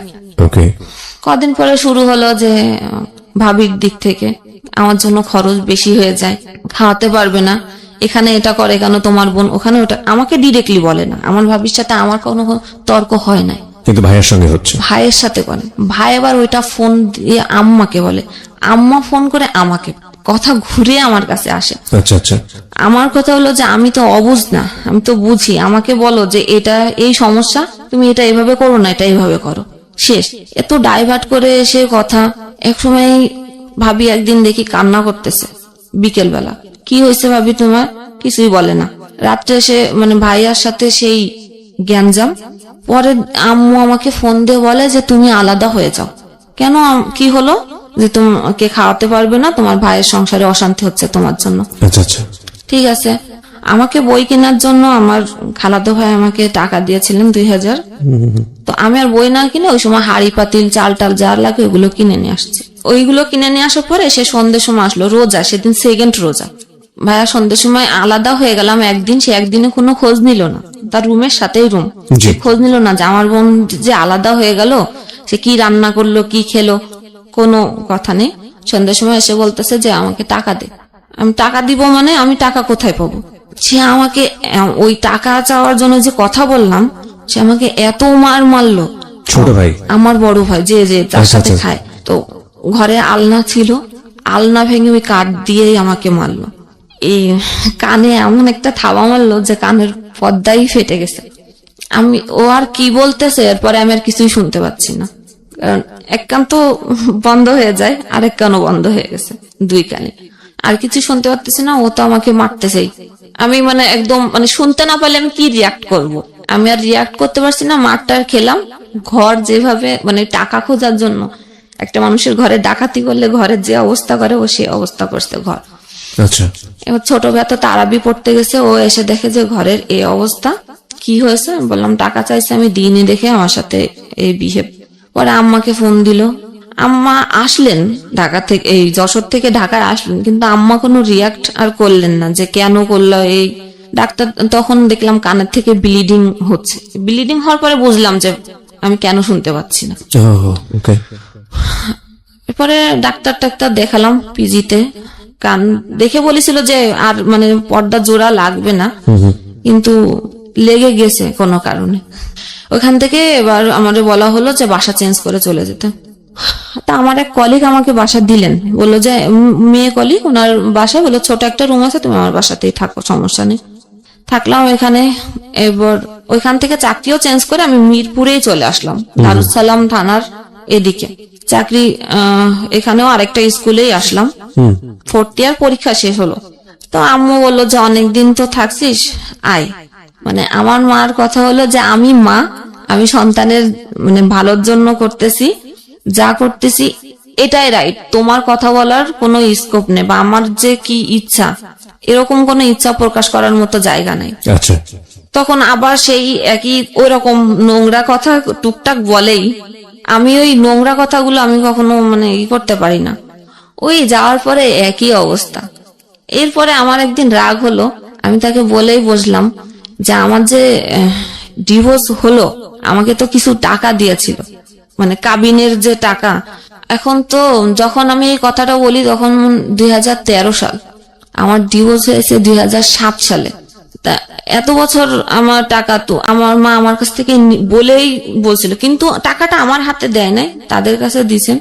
আমাকে বললো যে তোমার ওই টাকাটা নিয়ে আমি ঘর তৈরি করতেছি, আর তোমাকে একটা মানে ডিপোজিট করে দেবো তোমার ভবিষ্যতের জন্য। কত টাকা ছিল? 65,000 টাকা দিছিলেন। আচ্ছা। আমার মা সেটা দিয়ে ঘর তুলছেন, তোলার পরে ভাড়া তার মতো সে চলে। আমার জন্য কোনো ডিপিএস করে নাই সেটা আমি জানি না, কারণ আমি মাকে বিশ্বাস করছি। তখন তার কাছে আমি টাকা চেলাম, সে সেম আমার মাথা নষ্ট হয়ে গেছে। ওই রিয়াকশন থেকে আমি পাগল হয়ে গেছি। আবার ওইখানে দৌড়লেন, তারা বলছে হ্যাঁ পাগল টাগল হয়ে গেছে, আর হচ্ছে সেটাও না, ওই পাগল মাথা একটু নষ্ট হয়েছে, সেটার কারণ হলো যে তার অন্য কারোর সাথে অ্যাফেয়ার আছে, সেই কারণে সে টাকা চাচ্ছে, এই কবিরাজি ট্রিটমেন্ট। জি। আমি আমার মাকে হাজার বোঝানোর চেষ্টা করেছি যে আমার কারোর সাথে অ্যাফেয়ার নেই। যদি সেটাই হতো তা আমি ঢাকা শহরে তো এত কয়েক বছর পার করে আসলাম, আমি তো অনেক কিছু করতে পারতাম, আমি সেটা করি নাই কখনো। সে শুনলো না। এক প্রকার রাগ করেই আমি বলেছিলাম তাহলে আমার টাকাগুলো আমাকে ফিরাই দাও, এবং এই যে কত বছর আমাকে এই টাকাগুলো রাখছো সেটা লাভ সহই আমাকে দেওয়া লাগবে। এটা যখন বলার পরে সে কি করলো, আমার মাথা তো নষ্ট হয়ে গেছে, সে বাড়ি থেকে চলে গেল আমার মা রাগ করে। যে আমার বিভিন্ন আত্মীয় স্বজনের কাছে যে বলল, এবং কবিরাজের কাছে তো আগে গেছেই, বলেছে যে আপনাকে টাকার জন্য আপনার মেয়ে আপনাকে মেরেও ফেলতে পারে। আমার মার মনে ভয় ঢুকে গেল। ও মাথা যখন খারাপ হয়ে গেছে তখন মনে হয় সত্যি সত্যি হচ্ছে যে আমাকে মেরে ফেলতে পারে। সে আমার থেকে দূরে থাকে, রান্নাঘরে খায়। আমাকে কখনো একবারের জন্য আমার মা বলে না যে আমি তো খাচ্ছি, তুই তো এই ঘরে আসিস, আয় আমার সাথে মানে বসে খা। ভালো মন্দ রান্না হচ্ছে, পোলাও রান্না হচ্ছে, মাংস রান্না হচ্ছে, আমাকে কেউ বলে না একবার খেতে। ওর বলার স্টাইল অনেক বেশি হেসে হেসে বলে, এবং আমি খুব ভালোভাবে খেয়াল করছিলাম এটা এক একজনের ধরন। এই হাসিটা কি আসলেই হাসি? এই হাসিটা আসলে কান্না, অভিমান, কষ্ট, কিংবা যদি বলেন রাগ, দুঃখ, যাই বলি না কেন আসলে এক্সপ্লেইন হয় না, আপনারা নিজের জায়গা থেকে বুঝে নেবেন। হ্যাঁ বলেন তারপর। তো আমি সবসময় ভাবতাম যে মায়ের কাছ থেকে ভালোবাসা পাবো যেখানে, সেখানে আমার সাথে এরকম একটাবারও তার কি কখনো আমার জন্য ফিল হচ্ছে না, কষ্ট হচ্ছে না? আমার মার একটা কথা, আমি 50 টাকা তোমাকে দিতে পারবো না, তোমার কাজ তুমি করে নিয়ে তোমার জীবন আমি কোথা থেকে দেব? কিন্তু আমার মায়ের অ্যাবিলিটিও এমন ছিল না যে সে আমাকে দিতে পারবে না, বা আমার মা আমার ভাইদের প্রতিও ডিপেন্ডেন্ট ছিল না যে ভাইরা দিবে সেই হিসাবে তাকে চলতে হবে। ওকে, আমাদের বাড়ি হচ্ছে যশোরেই 2 তলা বাড়ি, নিচে ফ্ল্যাট ভাড়া দেওয়া। দোতলা বাড়ি আপনাদের? হ্যাঁ। তারপর ওই এইরকম অবস্থা? নিচে ফ্ল্যাট ভাড়া দেওয়া, 2 পাশে 3 শেড ঘর করা, সেখানে ভাড়া দেওয়া। এবং আমার ভাইয়াও টাকা দেয় আম্মুকে। আমার আম্মার একার খরচ তো আর আসলে অত লাগে না, সে কি আমাকে পারে না দিতে? কিন্তু সে আমি চাইলে দিচ্ছে না, কিন্তু আমি দেখতেছি যে কবিরাজের বাসায় 5,000, 6,000, 10,000ও যদি লাগে, ইভেন যদি তার ধার করাও লাগে, সেটা সে দিয়ে আসছে অন্ধবিশ্বাস থেকে। হ্যাঁ, ধার করেও সে টাকা দিয়ে আসছে। তখন আমি রাগ করে চলে গেলাম। আমি প্রথম ফার্স্ট আমার চাচা বাড়িতে। আমার মানে এত বছর জীবনে আমি চাচা, মামা, ফুপু, খালাতো ভাই বোন বা কারোর সাথে কখনো মিশতে দেওয়া হয় নাই। ভাই বোনের যে কি সম্পর্ক, কি টান, বা এক জায়গা হলে কত মানে মানুষ উপভোগ করে আনন্দ, সেটা কখনো করি নাই। তো গেলাম, সেখান থেকে খোঁজ পেল আমার খালু, বললো যে তুই আমাদের বাড়িতে বাসায় আয়, তোর কি হয়েছে দেখি। ওখানে যে থাকার পরে সেই একই অবস্থা। আম্মু খালু এগুলো বিশ্বাস করে না, কিন্তু খালামণিকে আম্মু চুপি চুপি ওই জিনিসগুলো দিয়ে আসে, যে ঠিক আছে তোর এখানে আছে, তুই এগুলো খাওয়াস ওকে, পানি টানি এগুলো। আমি একদিন ফলো করলাম যে আমার মা যে জিনিসগুলো আমাকে বাসায় খাওয়াতো, সে জিনিসগুলো আমি খালার বাসায় ওই যে ময়লার ঝুড়িতে আমি দেখতে পেলাম। তখন আমার জিনিসটা খারাপ লাগলো যে এইখানেও আমি আসছি, এখানেও এই অবস্থা, তাহলে এখানে থাকা যাবে না। তারপরে খালা আমাকে একটা কথা বলছিল, ওইটা আমার বেশি হার্ট করছিল, যে বাবা নাই তো অসহায়, এই কারণে রাখছি, মা কি করবে। তা আসলে অসহায় জিনিসটা আমাকে হার্ট করছে। ফাইনালি আমি আবার বাড়িতে গেলাম আম্মুর কাছেই। আম্মা তো বাসা থেকে আমাকে দেখেই বললেন যে ও যদি এই বাসায় থাকে, আমি এই বাসায় থাকবো না। শীতকাল, সন্ধ্যের সময় সে চলে যাচ্ছে আমাকে দেখে, সন্ধ্যের সময় আসছি। তা এত শীত, আম্মা চলে যাবে ঘরের থেকে, দরকার নাই, ঠিক আছে আমি বাইরে থাকতেছি। আমি সারা রাত শীতের মধ্যে, সোয়েটার নেই, কোনো কিছু নেই, আমি সারা রাত সিঁড়িতে বসে থাকলাম। আমার মা ঘরে ঠিকই ঘুমালেন লেপের মধ্যে। সেখানে ভাইয়াকে ফোন দিলেন ঢাকায়, যে ওর তো মাথা খারাপ হয়ে গেছে, এখন কি করবি কর, ও তো আমাকে মেরেই ফেলবে। আমি অমুকে দেখাইছিলাম, সেখানে এই কথা বলছে, তুই আয়। ভাইয়া ওই রাত্রে রওনা দিল ঢাকা থেকে। আসলো সকালবেলা, এসে দেখে যে আমি দাঁড়ায় আছি উঠানে। তো মানুষজন ডেকে বলল যে দেখেন, একটা সুস্থ মস্তিষ্কের লোক কখনো এই শীতের মধ্যে সারা রাত কি বাইরে থাকতে পারে? তাহলে বোঝেন সবাই যে আমার মা যেটা বলে সেটা রাইট কিনা, যে ও আসলে তাহলে পাগল হয়ে গেছে। তাই আমি পাগল হয়ে গেছি। আম্মাকে ওই সময় ও কি করলো, ব্যাগটা গুছাইনে পাঠাই দিল কোথায়। আমি আমার মার পিছ পিছ দৌড়াইছিলাম রাস্তায়, যে তুমি যেও না, আমি তোমাকে কখনো মারবো না, আমি এটা করতে আসি নাই, আমি মারতে চাই নাই, আমি কেন মারবো, তুমি তো আমার মা, আমি তোমাকে কেন মারতে যাব। সে আমার কোনো কথা শুনল না, চলে গেল। বাসায় থাকলাম। বড় ভাইয়ের এখানে আসলেন ঢাকাতে। এখান থেকে কি বুদ্ধি পেয়ে গেছে, আমি বাড়িতেই একা একাই, কোনো চাল না, কোনো কিছু না, কোনো কিছু রেখে যায়নি, খাবার কোনো কিছু, রইছি আমি একা।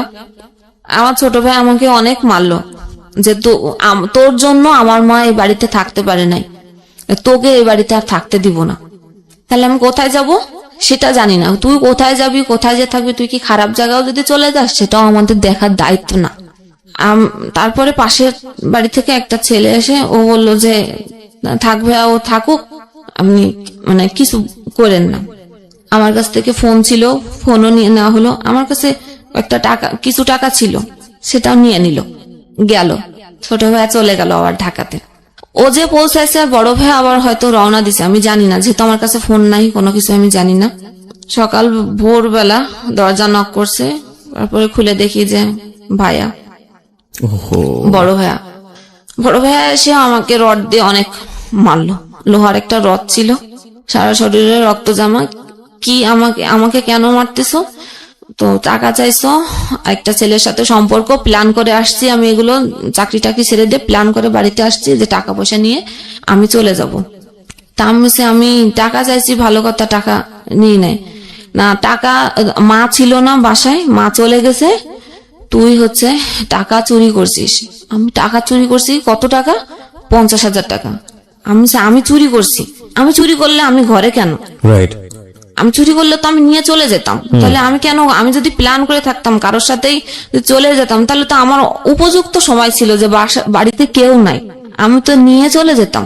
যখন সে আমার কোনো কথাই শোনে নাই, প্রচুর আমাকে মারলো এবং বাইরে থেকে তালা লাগা চলে গেল।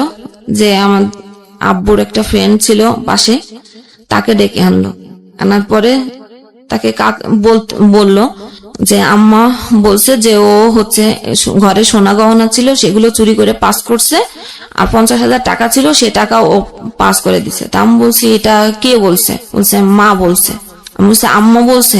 আমার বিশ্বাস হয় না, কারণ আমি এত বছর, সে আমাকে মানুষ করছে, আমি চোর কি আমার হাত টাকা নেওয়ার অভ্যাস আছে কিনা একমাত্র সেই ব্যক্তি আমাকে বলতে পারবে যে আমি কেমন। তা আমার মা যদি বলে থাকে যে আমি চুরি করছি, তাহলে আমি বাড়ি থেকে হচ্ছে গিয়ে চলে যাব। তা বলছে ঠিক আছে, আম্মাকে ফোন দিচ্ছি। আর প্রতিবেশী যারা যে কাকু, তারা বসাই আমার সামনে। তা আমি কাকুর কাছে রিকোয়েস্ট করছি যে আমার তো মারতে মারতে জায়গা রাখে নাই, তো তারপরও আমি মানে বাড়ি ছেড়ে যাই না। যদি আমার মা আমাকে এই কথা বলে যে আমি চুরি করছি, তাহলে আমি আজকে এখনই এই মুহূর্তে আমি চলে যাব, কারণ আমার আর বলার কোনো ভাষা নেই, এর কোনো উত্তর আমার কাছে জানা নাই। ফোন দিল, লাউডে দিল। হ্যাঁ, আমার মা ওই পাশ থেকে বলছে যে আমার ঘরে 50,000 টাকা ছিল, ও চুরি করছে, গহনা ছিল 5 ভরি, সেটা ও নিছে। আমি আর কোনো রিয়াক্ট করলাম না, বললাম আচ্ছা কাকু ঠিক আছে। কাপড় চুপড় নিলাম, বাট আমার সার্টিফিকেট গুলো কেড়ে নেওয়া হলো।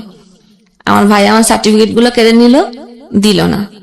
আমি সার্টিফিকেটের জন্য ওয়েট করতেছিলাম যে কখন দেয় ওটা। কোথাও যে করব কিছু করে, সেটার জন্য আমার সার্টিফিকেটের প্রয়োজন আছে। তারপরে বাড়িতে থাকতে দিল না, বের করে দিল ওই সময়। যে আমি আমার কাকু আমাকে নিয়ে গেলো যে আমার বাসায় থাক, দেখি তোর মাকে বোঝাতে পারি কিনা। কাকুর বাসায় থাকলাম 14 দিন। আমার মা ঢাকা থেকে। এই ভাসমান জীবনের পরিণতি আসলে শেষ পর্যন্ত কোথায় গিয়ে দাঁড়ায় সেটা একটা প্রশ্নই বটে। তবে বিরতির সময় তারপর হ্যাঁ, সে কাকুর বাসায় 14 দিন থাকার পরও আম্মু আর মানলো না, বললো যে ও থাকলে কোনোভাবে আমি বাড়িতে থাকবো না। তারা অনেকভাবে বললো যে আপনার মেয়ে, এটা তো ছেলে না, নিজের মেয়ে। হ্যাঁ, ছেলে হলে একটা জায়গায় যে রাত কাটাতে পারছে, যে কোনো কাজ করতে, এটা তো আপনার মেয়ে, ও তো চাইলেও পারবে না কোথাও যে কাজ করতে, বা আপনি কেন এটা বুঝতেছেন না? তাই কোনো কথাই সে শুনলো না। দেখ, আমি ঠিক করলাম তাহলে আমি কোথায় যাব। তো ব্যাগ ট্যাগ নিলাম। সেদিন ছিল, এই দিনটা মনে আছে যে 14 ফেব্রুয়ারি 2015 সাল। আমি সেই আগের যার সাথে আমার বিয়ে হয়েছিল, এক্স হাজবেন্ড, জি, আমি তার অফিসে গেলাম। এতদিন পরে গেলাম সেইখানে। যাওয়ার পরে সে একটু নাচিনার ভান করেছিল আমাকে দেখে। তারপরে ওইখানে যারা ছিল, মানে অফিসে তো অনেক লোকই থাকে, সেখানে পরিস্থিতি সামাল করার জন্য সে মানে নর্মালি আমার সাথে কথা বলার পর আমি বললাম যে আসলে আমার বাড়ির পরিস্থিতি একটু খারাপ, এরকম অবস্থা, আমার আসলে যাওয়ার জায়গা নেই দেখে আমি লাস্ট অব্দি এখানে আসছি, যে আমার একটু থাকার ব্যবস্থা করা যায় কিনা। সে তখন তার কলিগের বাসায় আমাকে কিছুদিন রাখলো। রাখার পরে একটা এনজিওতে লোক নিচ্ছিলেন, সেখানে আমাকে পাঠানো মানে কলিগের বাসায় 1 মাস রাখার পরে একটা বাসা নিয়ে দেয়। সে বাসাতে সে আসতেন বলতে তার যখন ট্রেনিং থাকতেন, এর মধ্যে সে কিন্তু বিয়ে করছে, তার একটা ছেলে সন্তানও আছে। আচ্ছা, এটার পরেও আমি যখন গেলাম, সে আমাকে ওই মুহূর্তে আমার মুখের সামনে সে আমাকে ফিরাই দেয় নাই। সে কলিগের বাসায় 1 মাস রাখার পরে বাসা নিছে। সে যখন খুলনাতে বিভিন্ন ট্রেনিং এ যেত তখন ওইখানে যে থাকা লাগতো, সেই সময়টা আসতো আমার বাসায় থাকতো। মানে আপনার সঙ্গে একটা হাজবেন্ড ওয়াইফ সম্পর্ক সেই সময়টাতে ছিল। সে যেখানে রাখছে সব জায়গায় তার ওয়াইফ পরিচয় দিয়ে রাখছে, এবং অফিসে যখন গিয়েছি সে কিন্তু বলে নাই, যে সে যখন পরিচয় করায় দিছে আমার ওয়াইফ। হ্যাঁ, আমার ওয়াইফ। 3 মাস পরেই ওই এনজিও চাকরির জন্য আমাকে পাঠায়। সেখানে যখন ভাইবা দিতে যাই, ওই ভাইবাতে ছিল একজন আপু, যে আমাদের এক বাড়ির পরেই তার বাড়ি। সে কিছুটা একটু একটু শুনছিল যেহেতু এলাকায়, তো সে বলছে তুমি ওনার ওয়াইফ, আমরা তো ওনাদের সাথে অনেক বছর কাজ করি, সেটা তো আমি জানি না। আমার তো এখানে আর বলার কিছু নেই, কারণ আমি তার কিছুই বললাম না যে আপু আমার আসলে জবটা দরকার। এখানে ট্রেনার হিসেবে আমি যোগদান করলাম। আপনার বিভিন্ন ইউনিয়ন কাউন্সিলে ভিজিডির চাল দেয় সরকার থেকে, ওটা একটা প্রকল্প। সেখানে স্যালারি আমার 5,000 টাকা ছিল, কিন্তু সে যে আমাকে চাকরিটা দিয়ে আস্তে আস্তে যে দূরে সরাই দেওয়ার জন্য করছে সেটা আমি বুঝি নাই। ওই কয় মাস সে আমাকে খরচ টরচ দিছে, বাসা ভাড়া দিছে, খাবার খরচ সবই দিছে। এইটুকুই বা করে কে? হ্যাঁ, তাই না? না করলেও তো পারতো। রাইট। এটা করার পরে এবং ওই চাকরিতে ঢোকার সময় 10,000 টাকা দিতে হয় জামানত। এখন অনেক মেম্বার, 10 টাকা করে হলেও অনেক টাকা হয়ে যায়। যখন টাকা তোলা হতো 4 লাখ 5 লাখ করে টাকা হতো। এই কারণে জামানত দেওয়া। 10,000 টাকা সে নিজেই দিল জামানত হিসেবে। এরপরে আর যোগাযোগ যখন করে না, তখন আমি বাসাতে মানুষের কাছে কি জবাবদিহিতা করব? যে কাউন্সিলরকে আমাকে দিয়ে আসছে সেখানেও তো সে একই পরিচয় দিয়ে আসছে। আমি তো কাউকে জবাব দিতে পারি না যে তোমার হাজবেন্ড কোথায়, কেন আসে না। কোন একটা ডাউট আছে, এটা তো মানুষ বোঝে, যে মাসের পর মাস আসে না, ফোন দেয় না, খোঁজ নেয় না, নিশ্চয়ই কোনো সমস্যা আছে। আমি আর কিছু বলতাম না। এরপরে আমি চাকরিটা ছেড়ে দিলাম। এত কথা উত্তর না দিতে পেরে? হ্যাঁ। আচ্ছা, যেখানে থাকবো না ওই মুহূর্তে আর চাকরি নাই। আসলাম কোনো রিলেটিভ না, যেহেতু কোনো রিলেটিভের বাসায় আমি যাওয়ার মতো পরিস্থিতি নাই। শুধু একটা রিলেটিভের বাসায় একদিন গেছিলাম থাকার জন্য 1 রাত, আমার ফুপু বাসায়। ফুপু বোন আমাকে ওই যে চোর একজন, সে আমাকে বটিনে কোপাতে গেছিল যে এই মুহূর্তে বাড়ি থেকে বেরোয় যা, তো এখান থেকেও চুরি করতে পারিস। কি অসহনীয় জীবন, কি অসহনীয় জীবন। অথচ সে আমার বোনটা আমার থেকে কিন্তু ছোট। এরপরে আসলাম আমাদের বাড়িতে। আপনি বলছেন এতগুলো ঘটনা ঘটে গেছে আপনার জীবনে, আপনি কাঁদছেন না? আপনি কি পাথর হয়ে গেছেন শোকে? সহ্য করতে করতে এখন আর চোখে পানি আসে না। আমি প্রতি মুহূর্তে যুদ্ধ করছি যে আমাকে উত্তরণ করতে হবে, কিন্তু একটা জিনিস এর মধ্যে শুধু মাথায় কাজ করতো যে আমাকে পড়ালেখা শেষ করতে হবে। এটা খেয়াল রাখবেন একটু, ওর গল্পটা কোথায় গিয়ে দাঁড়ায়। হ্যাঁ, তারপর? এরপর আমাদের বাড়িতে দীর্ঘদিন ভাড়া ছিল। ওনাদের সাথে কোন এক প্রকারে ওইখানে যে রাস্তায় আমার দেখা, ওনারা ওইদিকে বাড়ি করছেন ওই গ্রামে। ওনাদের বাড়িতে যে আমি থাকি 1 মাস, ওনারা অনেক ভালো।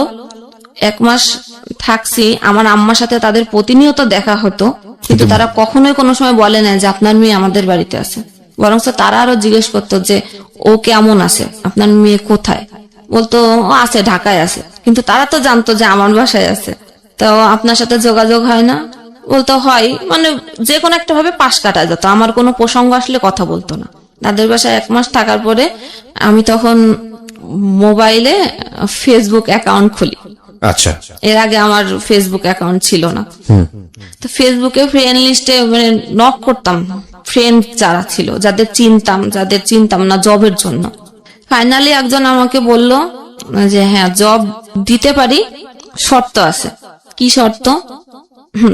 টেক এন্ড গিভ, যেটা এখন চলে, সবাই জানে যে টেক এন্ড গিভ কি।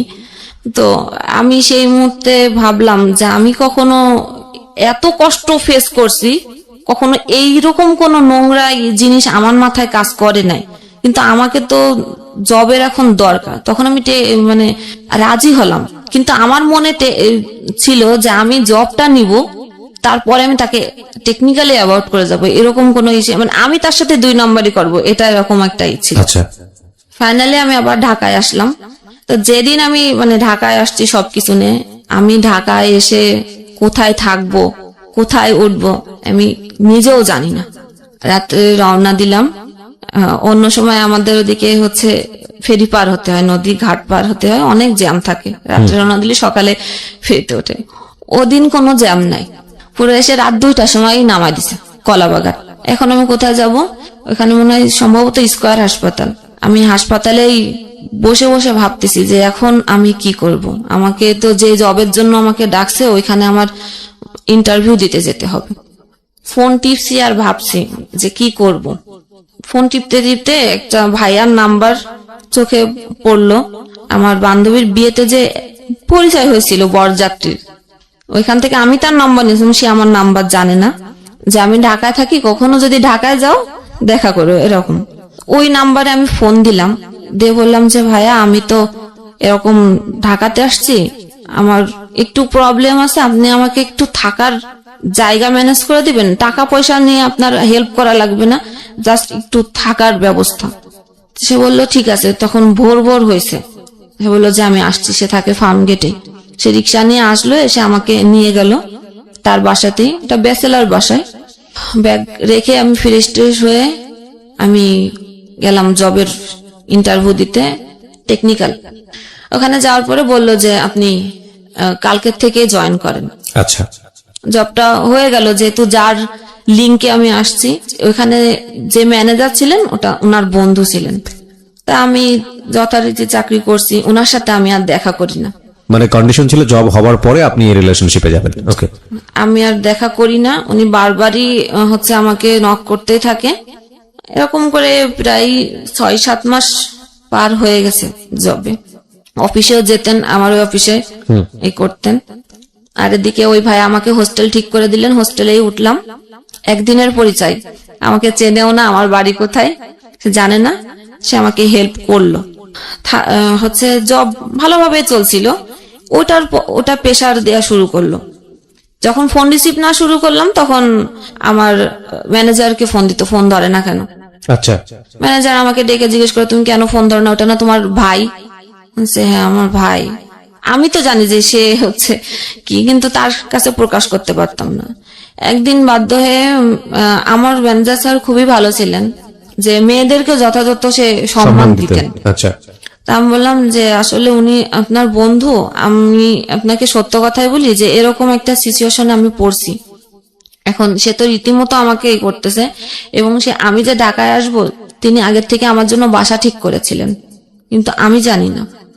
এবং সে সেখানে বাসা ঠিক করার পরে সেই 6-7 মাস পরে এসে বলে যে আমি তো বাসা ঠিক করেছিলাম, যখন ফোন ধরি না, যখন দেখছে যে না আমি তাকে অ্যাভয়েড করতেছি, তখন বলতেছে যে এই 6-7 মাসের বাসা ভাড়া আমাকে দিতে হবে। আচ্ছা, আমি কেন দিব বাসা ভাড়া? যে তুমি তো না করো নাই। আমি আসছি কি আর কখন আসবো সেটা তো আপনি জানতেন, তাহলে আপনি কেন আমাকে না জানায় বাসা কেন ঠিক করলেন? আমি তো আপনাকে একবারও বলিনি যে আমার জন্য বাসা ঠিক করেন আপনি। এই বাসার টাকার হ্যাম্পার আমার পরে দিতেই আছে, এবং যার বাসা হচ্ছে নিচে সে স্থানীয় একজন লোক, সে নাকি তাকে হুমকি দিচ্ছে, এই সে করবো টাকা না দিলে। আমার ম্যানেজারকে জানালাম, ম্যানেজার বললো যে তুমি টেনশন করো না, আমি এটা হ্যান্ডেল করতেছি, যেহেতু ও আমার ফ্রেন্ড তো আমি এটা হ্যান্ডেল করতেছি। যখন আমার ম্যানেজারকে দিয়েও তার কোনো কাজ হলো না, তখন বলে যে অফিসে লোক পাঠাবো, এই করব, রাস্তাঘাটে অনেক কিছু করব। একটু ভয় পেতাম। এর মধ্যে হচ্ছে আমি মাস্টার্স ভর্তি হয়েছিলাম বাংলা কলেজে। না, আমি যখন ওই যে এনজিও তে ভর্তি, এই কিন্তু চাকরিতে ঢুকলাম, তখন আমার মাস্টার্স এর ভর্তির ডেট আসলো। আচ্ছা, তখন আমি জানতাম না যে আমি ভর্তি হতে পারবো না, মানুষের কাছে টাকা ধার নিয়ে আমি ভর্তি হয়েছি। এর মধ্যে তো ভর্তি ওইখানে ঢাকায় চলে আসছি জবের জন্য। যশোরে ভর্তি? যশোরে ভর্তি। আচ্ছা, আসলাম, এখন পরীক্ষা দিতে, পরীক্ষার সময় সে এরকম শুরু করলো। আমি আমার ম্যানেজারকে বারবার বলছি যে আমি তাহলে চাকরি ছেড়ে দিই, এরকম যখন সমস্যা হচ্ছে। তা বললো যে না, তুমি কেন চাকরি ছাড়বা, তুমি যাও পরীক্ষা দিতে যাও, নি টেনশনে। আমি পরীক্ষা দিতাম, অফিস করে রাত্রে রওনা দিতাম, সকালে নামতাম, পরীক্ষা দিতাম, পড়াশোনা নাই, পরীক্ষা দিতাম, আবার আমি গাড়িতে উঠে ব্যাক করতাম। এভাবেই একদিন পর একদিন আমি এরকম জার্নি করে করে পরীক্ষা দিছি। পরীক্ষা দিলাম যুদ্ধ করেই, তার মধ্যে আবার এদিকে এই প্রেসার। অফিসে যারা ডিরেক্টর থাকেন উনি ছিলেন, আমি ছিলাম প্রশাসন বিভাগে। প্রশাসন বিভাগের ম্যানেজার আলাদা, এক্সিকিউটিভ ডিরেক্টর আলাদা, প্রোডাকশনের ম্যানেজার আলাদা, এবং আমি ছিলাম ওয়েলফেয়ার অফিসার হিসেবে। ওয়েলফেয়ার অফিসারের কাজ হলো, ওটা একটা গার্মেন্টস ফ্যাক্টরি। ওয়েলফেয়ারের কাজ হলো সেই একই, সমস্ত মহিলা কর্মীদের ট্রেনিং দিতে হবে, এবং তাদের ভালো মন্দ, তাদের ম্যাটারনিটি সুবিধা, তাদের ছুটির সুবিধা, এবং তাদের যে টাকা পাওনা দিই, এইগুলোর সব ফ্যাসিলিটি কি সেটা আমাকে ডিট করতে হবে কোম্পানির সাথে। মালিক পক্ষের লোক থাকে আলাদা, আমি হলো তাদের পক্ষের লোক বা কনভেনার বা রিপ্রেজেন্টেটিভ। জি। তো মালিক পক্ষের থেকে বলতো, কি মেয়ে নিয়ে আসছে, চেহারা ভালো না, সুন্দর মেয়ে লাগবে। আমার জায়গা যে আগে ছিল সে সুন্দর ছিল এবং তাদের সাথে সময় দিত। আমার ম্যানেজারকে বারবার বলতো, তুমি এটা কি মেয়ে নিছো, একটা সুন্দর, যে ওয়েলফেয়ার সবার সাথে কাজ করবে তাকে তো সুন্দর দেখতে হবে। তো ম্যানেজার বলতো যে আমার তো কাজের দরকার, একজন শিক্ষিত মেয়ে লাগবে, প্লাস যে কাজ করতে পারে আমার তাকে লাগবে, আমার চেহারা দিয়ে কি করবো, সেটা সাপোর্ট দিত আমাকে। এবং যখন অফিস অনেক রাত করে অনেক সময় শেষ হয়ে যেত, তখন সে তার বাসায় দিকেই আমাকে নিয়ে আসতো, ছোট বোনের মতো দেখতো সে। সেটাও তাদের চোখে ডাউট লাগছে যে ম্যানেজার সবসময় ওকে সাপোর্ট করতেছে, এদিকে ওরা টাকার জন্য প্রেসার দিচ্ছে, বলতেছে যে টাকা দিব নাই, ওকে আর দেখা করতে বলো, সেখানেও ও সাপোর্ট করতেছে। তাহলে আমাদের এতদিনের বন্ধুত্ব সম্পর্ক, আর সে 2 দিন চাকরি করতে গেল, তুমি তাকে বাঁচাচ্ছ কেন? তাহলে নিশ্চয় তোমার সাথে ওর কোনো রিলেশন আছে। এই কথা বলতেছে। তখন ম্যানেজার হয়ে তুমি যখন তোমার কাছে বলে কোনো লাভ নেই, তখন এক্সিকিউটিভ যে ডিরেক্টর তাকে বলা হবে। সেখানেও তারা ফোন দিল যে ওই মেয়ে এই সেই, প্রকারে আমি ভালো না, আপনার ম্যানেজার এরকম সাপোর্ট করতেছে। এবং তাদের দিক থেকেও একটা কথা ছিল যে আমার চেহারা ভালো না, সব মিলায়ে এমন একটা পরিবেশ তৈরি হলো যে আমার কাজ করাটা একদম। এবং ম্যানেজারকেও ডেকে তাদের বলা যে তোমার ওই মেয়ের সাথে এই সে আছে, তোমার ওয়াইফকে জানাই দিব। এখন কেউ তো ফ্যামিলিতে এরকম একটা নিতে চাবে না। আমিও ভাবলাম যে আমার জন্য তার কেন হবে, সে তো আমাকে কখনো খারাপ চোখে দেখে নাই, আর আমাকে তো কোনো খারাপ অফারও সে কখনো দেয় নাই, তাহলে আমি কেন আমার জন্য তার ক্ষতি হতে দিব। নিলাম আমি জব ছেড়ে দিলেন। জি, জব ছেড়ে দেওয়ার পরে আমি যে কোম্পানিতে চাকরি করতাম সেই কোম্পানির নাম কিন্তু বাংলাদেশে, আপনিও খুব ভালো করে জানেন। এই সময় আমি আর নতুন করে চাকরি পাচ্ছি না, যেখানেই আমি চাকরির জন্য কথা বলতেছি সেখানে সেই একই সমস্যা, গিভ এন্ড টেক। আমি কখনো এটার কাছে মাথা নয়। এর মধ্যে তো মনে করেন 2 বছর, আমি তো বাড়ি থেকে চলে আসছি 2 বছর হচ্ছে। 2 বছরের মধ্যে আমাকে কেউ একবারও খুঁজলো না, আমাকে কেউ একবারও ফোন দিল না, কেউ ভাবলো না যে এই মানুষটা যে বাসার থেকে চলে গেল, একটা মেয়ে মানুষ কোথায় গেল, খাচ্ছে কি না খাচ্ছে। 2 বছরের মধ্যে 4টা ঈদ গেছে, বাকি সব দিন হচ্ছে গিয়ে আমি বাদ দিলাম যে আমাকে কেউ মনে করে নাই, কিন্তু ঈদের দিনও কি আমার মার আমার মনে পড়ে নাই? তো এটা ফিল করতাম। ফিল করে আমি আমার নাম্বার থেকে ফোন দিলে আমার মা কখনো ফোন রিসিভ করতো না, অন্য আননোন নাম্বার থেকে ফোন দিয়ে আমি চুপ করে থাকতাম, শুধু একটু কণ্ঠ শোনার জন্য, যে মার কণ্ঠ একটু শুনবো। যখনই আমার কখনো হ্যালো শব্দটা শুনতো, যখনই বুঝতে পারতাম আমি, তখনই ঠিক ফোনটা কেটে দিত, আর কখনো আমার ফোন ধরতো না। এবং আমার ভাইও না, আমার বড় ভাই তো আমাকে টোটালি ওই সময়ই, সেই 2 বছর আগে আমার সাথে কথা বলে নাই। এখনো অব্দি আমার বড় ভাইয়ের সাথে আমার কোনো রিলেশন নাই, সে আমাকে আদৌ খোঁজে না। সে বলে যে আমার কোনো বোন নাই, আমার বোনের কোনো প্রয়োজন নাই। তারপরে তো হোস্টেলে আসি, কোনো জব পাই না। আমার যেটা জমানো ছিল, যতটুকু চলার দরকার ছিল, শেষ। এখন আমি কি করব? আমাকে তো আসলে এখন মনে হলো যে না, একজন সাথী প্রয়োজন জীবনে চলার পথে। যে আমি তো একা, আমাকে যে যেরকম পারতেছে সে সেইভাবে আমাকে বলে যাচ্ছে, খারাপ কথা থেকে শুরু করে অফার দেয়া থেকে শুরু করে খারাপ, আমি কোনো ভালো কিছু পাই নাই। তখন এই যে কোম্পানিতে আমি চাকরি করতাম, এই কোম্পানিরই একজনের সাথে আমার পরিচয় হয়েছিল। পরিচয়টা এরকম যে আমি পরীক্ষা যখন মাস্টার্স পরীক্ষা দিতে যাচ্ছিলাম তখন অবরোধ ছিল, জি, কোনো গাড়ি নাই। আমি কিভাবে যাব তাকে বলেছিলাম, সে আমাকে ঘাট পর্যন্ত পৌঁছে দিয়েছিল। তারপরে আমি বাইকে করে করে আমি যশোর পৌঁছাইছি, যেখানে গাড়িতেই যেতে লাগে 7 ঘন্টা, বাইকে করে করে যশোর পৌঁছায়। ওই সময় পরিচয়, কথা বলার এক পর্যায়ে আমি তার সম্বন্ধে হয়তো অত কিছু জানতাম না।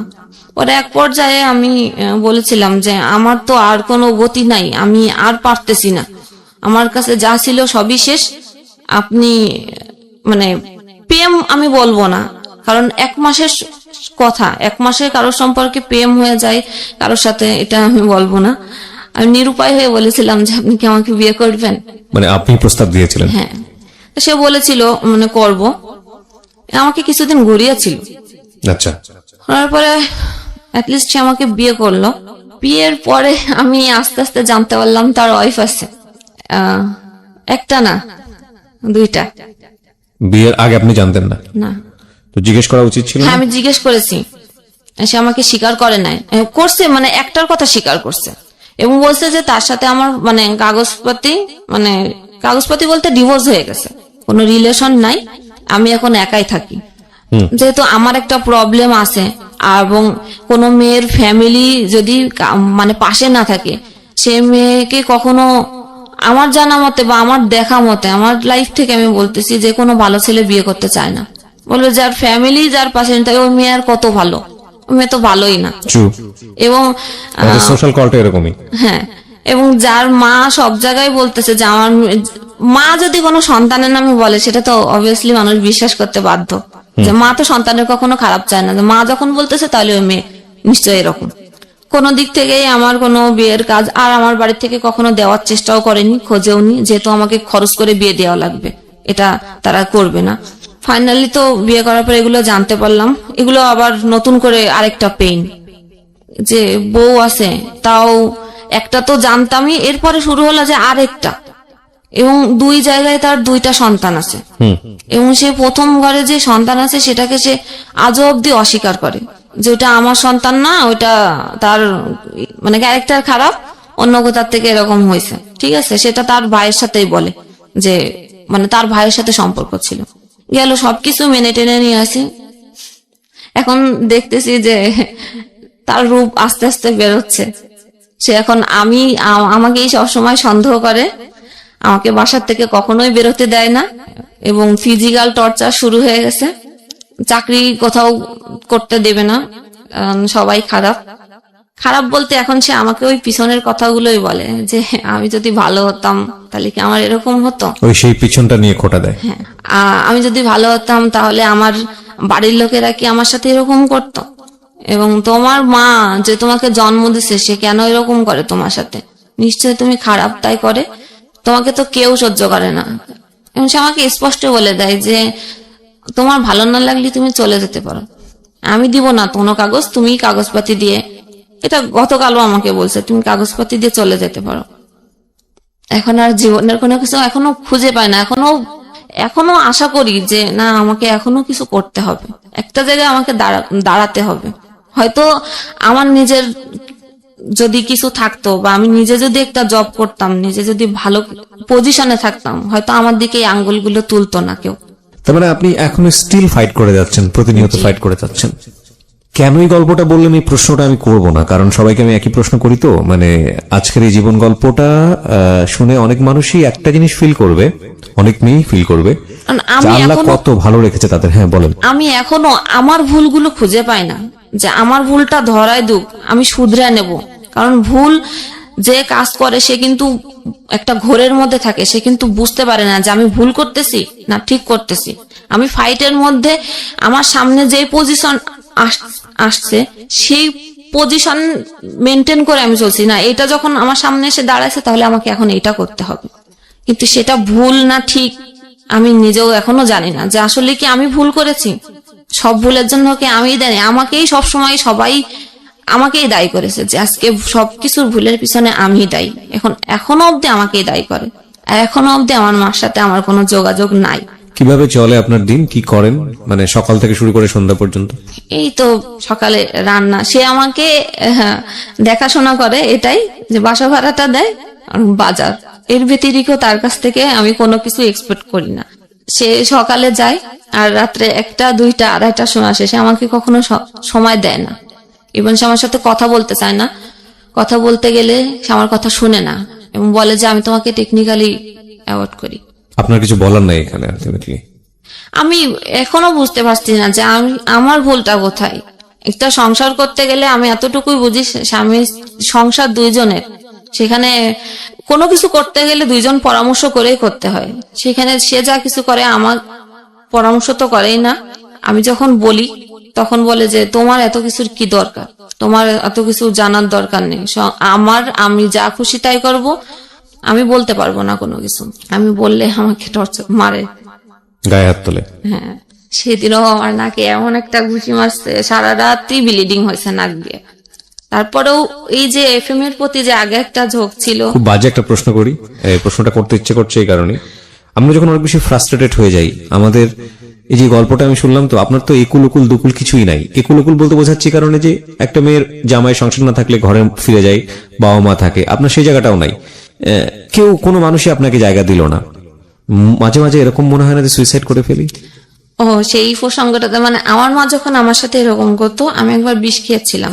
আচ্ছা, এজন্য খেয়েছিলাম যে আমি বিষ খাওয়ার পরেও আমি রিয়াকশন দেখতে চাই যে আমার মা আমার প্রতি কতটা আগ্রহী। ও আচ্ছা আচ্ছা, হ্যাঁ, এটা আমার দেখার জন্য আমি এটা করেছিলাম। আমি যে মরে রাগ যাওয়ার করে জন্য না। করেছিলেন না, হ্যাঁ। যে সে আমার কাছে আসে কিনা, যে আমার সন্তান আজকে মরে যাচ্ছে, যে আসলে ওকে কাছে আসবে। কিন্তু তখনও না, সে আমার কাছে আসে না, এমনি সাইডের লোক পাঠাইছে যে ওকে একটু মানে কি করলে কি হয় সেটা একটু দেখতে, কিন্তু সে ওই দূরেই ছিল। তারপরে সে আমার সাথে কথা বলে নাই। এর মধ্যে তার একবার ঘুমের ওষুধ খেয়েছিলাম, তখন আম্মাকেও বাসায় ছিল না। ওই যে যখন চুরির ঘটনাটা হয়েছে, ওটা সহ্য করতে না পেরে আমি ঘুমের ওষুধ খেয়েছিলাম। এখন আর মনে হয় না যে আর মরবো, কারণ ওটাও কষ্ট আছে, মরতে গেলেও কষ্ট। এরপরে কি হবে? Fine, it's a big question. এরপরে আসলে কি হবে? এবং আমি মাস্টার্স কমপ্লিট করেছি, আর এখন যে আমার হাজবেন্ড, সে কিন্তু এসএসসি পাস। আচ্ছা, তো আপনি মাস্টার্স কমপ্লিট করেছেন, আপনার কি সরকারি চাকরির বয়স আছে? হ্যাঁ আছে, এখনো তো আপনি 3 বছর বিসিএস আছে। ট্রাই করেন, অন্যগুলো ট্রাই করেন। এখন কি হয়েছে যে আগে আমি এত ভালো স্টুডেন্ট ছিলাম যে কোন পৃষ্ঠায় কি পড়তাম আমার কিন্তু মনে থাকতো 1 মাস পরেও, যে আমি অমুক পৃষ্ঠায় এত জায়গায়। এখন আমি এত কিছু মানে পড়ি, চেষ্টা করি, আমার কোনোভাবে আমি মনে রাখতে পারি না। ব্রেনে অনেক চাপ পড়েছে যে কারণে। সো আপনাকে যদি বলতে বলি যে আমাদের যারা লাখ লাখ শ্রোতা আছেন তাদের উদ্দেশ্যে কিছু বলার জন্য, কি বলবেন? কিছু বলার আছে একেবারে নিজের জীবন থেকে? থাকে না যে আপনি যে অভিজ্ঞতার মধ্য দিয়ে গেছেন, সেই অভিজ্ঞতার আলোকে যদি কিছু বলতে বলি, কি বলবো? কারণ বা এটা যদি না বলেন তাহলে শুরুটা একটা হয়েছিল, জায়গায় এরকম আসতে পারি কিনা যে এত ফ্রাস্ট্রেশন, এত বেশি ঝামেলা, এত বেশি মানে কি বলা যেতে পারে, লাইফে কোনো জায়গায় কোনো হোপ নেই, তার মধ্যেও আপনি বেঁচে থাকেন, মানে সামনে নিশ্চয়ই একটা স্বপ্ন আছে, রাইট? এখনো খোটা শুনি যে শিক্ষিত হয়েছি শুধু টাকাই নষ্ট করেছি। না, সেটা ঠিক আছে, কিন্তু মানুষ তো একটা স্বপ্ন নিয়ে বেঁচে থাকে যে আজকের পরে অন্তত আমার আগামী দিনটা এরকম সুন্দর। তো আপনার কোনো স্বপ্ন আছে? এই স্বপ্ন থেকেই যে আমি কোচিং করেছিলাম একটা নিউজ প্রেজেন্টারের। তো ছোটবেলায় যে বলেছি যে আমাদের বাড়ি টিভি ছিল না, কিন্তু আমার ওই জিনিসটার প্রতি কিন্তু আগ্রহ ছিল, ওই টিভিতে একটু দেখা যাবে। আমি নিজেকে ভাবতাম মাঝে মাঝে যে ওইখানে কি আমাকে কখনো দেখা যাবে, এটা আমি ভাবতাম। চুরি করে আমি টিভি দেখতে যেতাম, এটার জন্য অনেক মার খেয়েছি, কিন্তু এতদিনে সম্ভব হয় নাই, এই পজিশনে থেকে আমি পারি নাই। হয়তোবা সেটা আর হবেও না। কিন্তু একটা সংসারের স্বপ্ন থাকে না একটা মেয়ে, যে একটা ছিমছাম সংসার, একটা বাচ্চা কাচ্চা। বাচ্চা কাচ্চা, সেখানে আমার একটু প্রবলেম ধরা পড়ছে, আমার ব্লাডে প্রবলেম আছে। মানে এটা কি ডাক্তার বলে দিয়েছে যে হবেই না এরকম? হবে না, না ট্রাই করলে হবে, কিন্তু সে তো আমাকে ট্রিটমেন্ট করার জন্য আগ্রহী না। আমি তো এখন জব করি না, আমি এই মুহূর্তে আমাকে ট্রিটমেন্ট করার জন্য আমি কোথায় টাকা পাবো? আর সে যে টাকাটা দেয় এইভাবে, মানে কোন রকম পেটে ভাতে একটা মানুষের জীবন থাকে, এরকমই, এর বেশি কিছু এক্সপেক্ট করা যায় না। সুন্দর জীবন বলতে আসলে কি বোঝায় না? আপনাকে সবকিছু মনে করেন, আপনার এই পাস্ট একটা নাই, মেয়ে অতীত নাই। সবসময় হচ্ছে চায় যে আমার স্বামী সন্তান নিয়ে আমি হ্যাপি থাকবো এবং অনেক বেশি টাকা হবে, এটা মানে কোনো মেয়ে প্রথমে স্বপ্ন দেখে না যে অনেক বেশি টাকা হবে, কিন্তু সবাই একটা শান্তি চায়। শান্তি সুখ নিয়ে, মানে মোটা ভাত খেয়েও যেন আমি সুখে থাকি। মার সাথে লাস্ট কবে দেখা হয়েছে, কত বছর আগে? মার সাথে দেখা হয়েছে, আমি গেছিলাম ফেব্রুয়ারিতে, গিয়েছিলাম এই ফেব্রুয়ারি। কথা বলেনি? আমি গেলে বাসা থেকে চলে যায়, সামনে আসে না? এই আসে ওই একই কথা, এখনো সে একই কথা। তুমি পাগল? পাগল আমি। সো তোমার না আসাটাই বেটার এখানে। এই হচ্ছে আমাদের আজকের জীবন গল্প।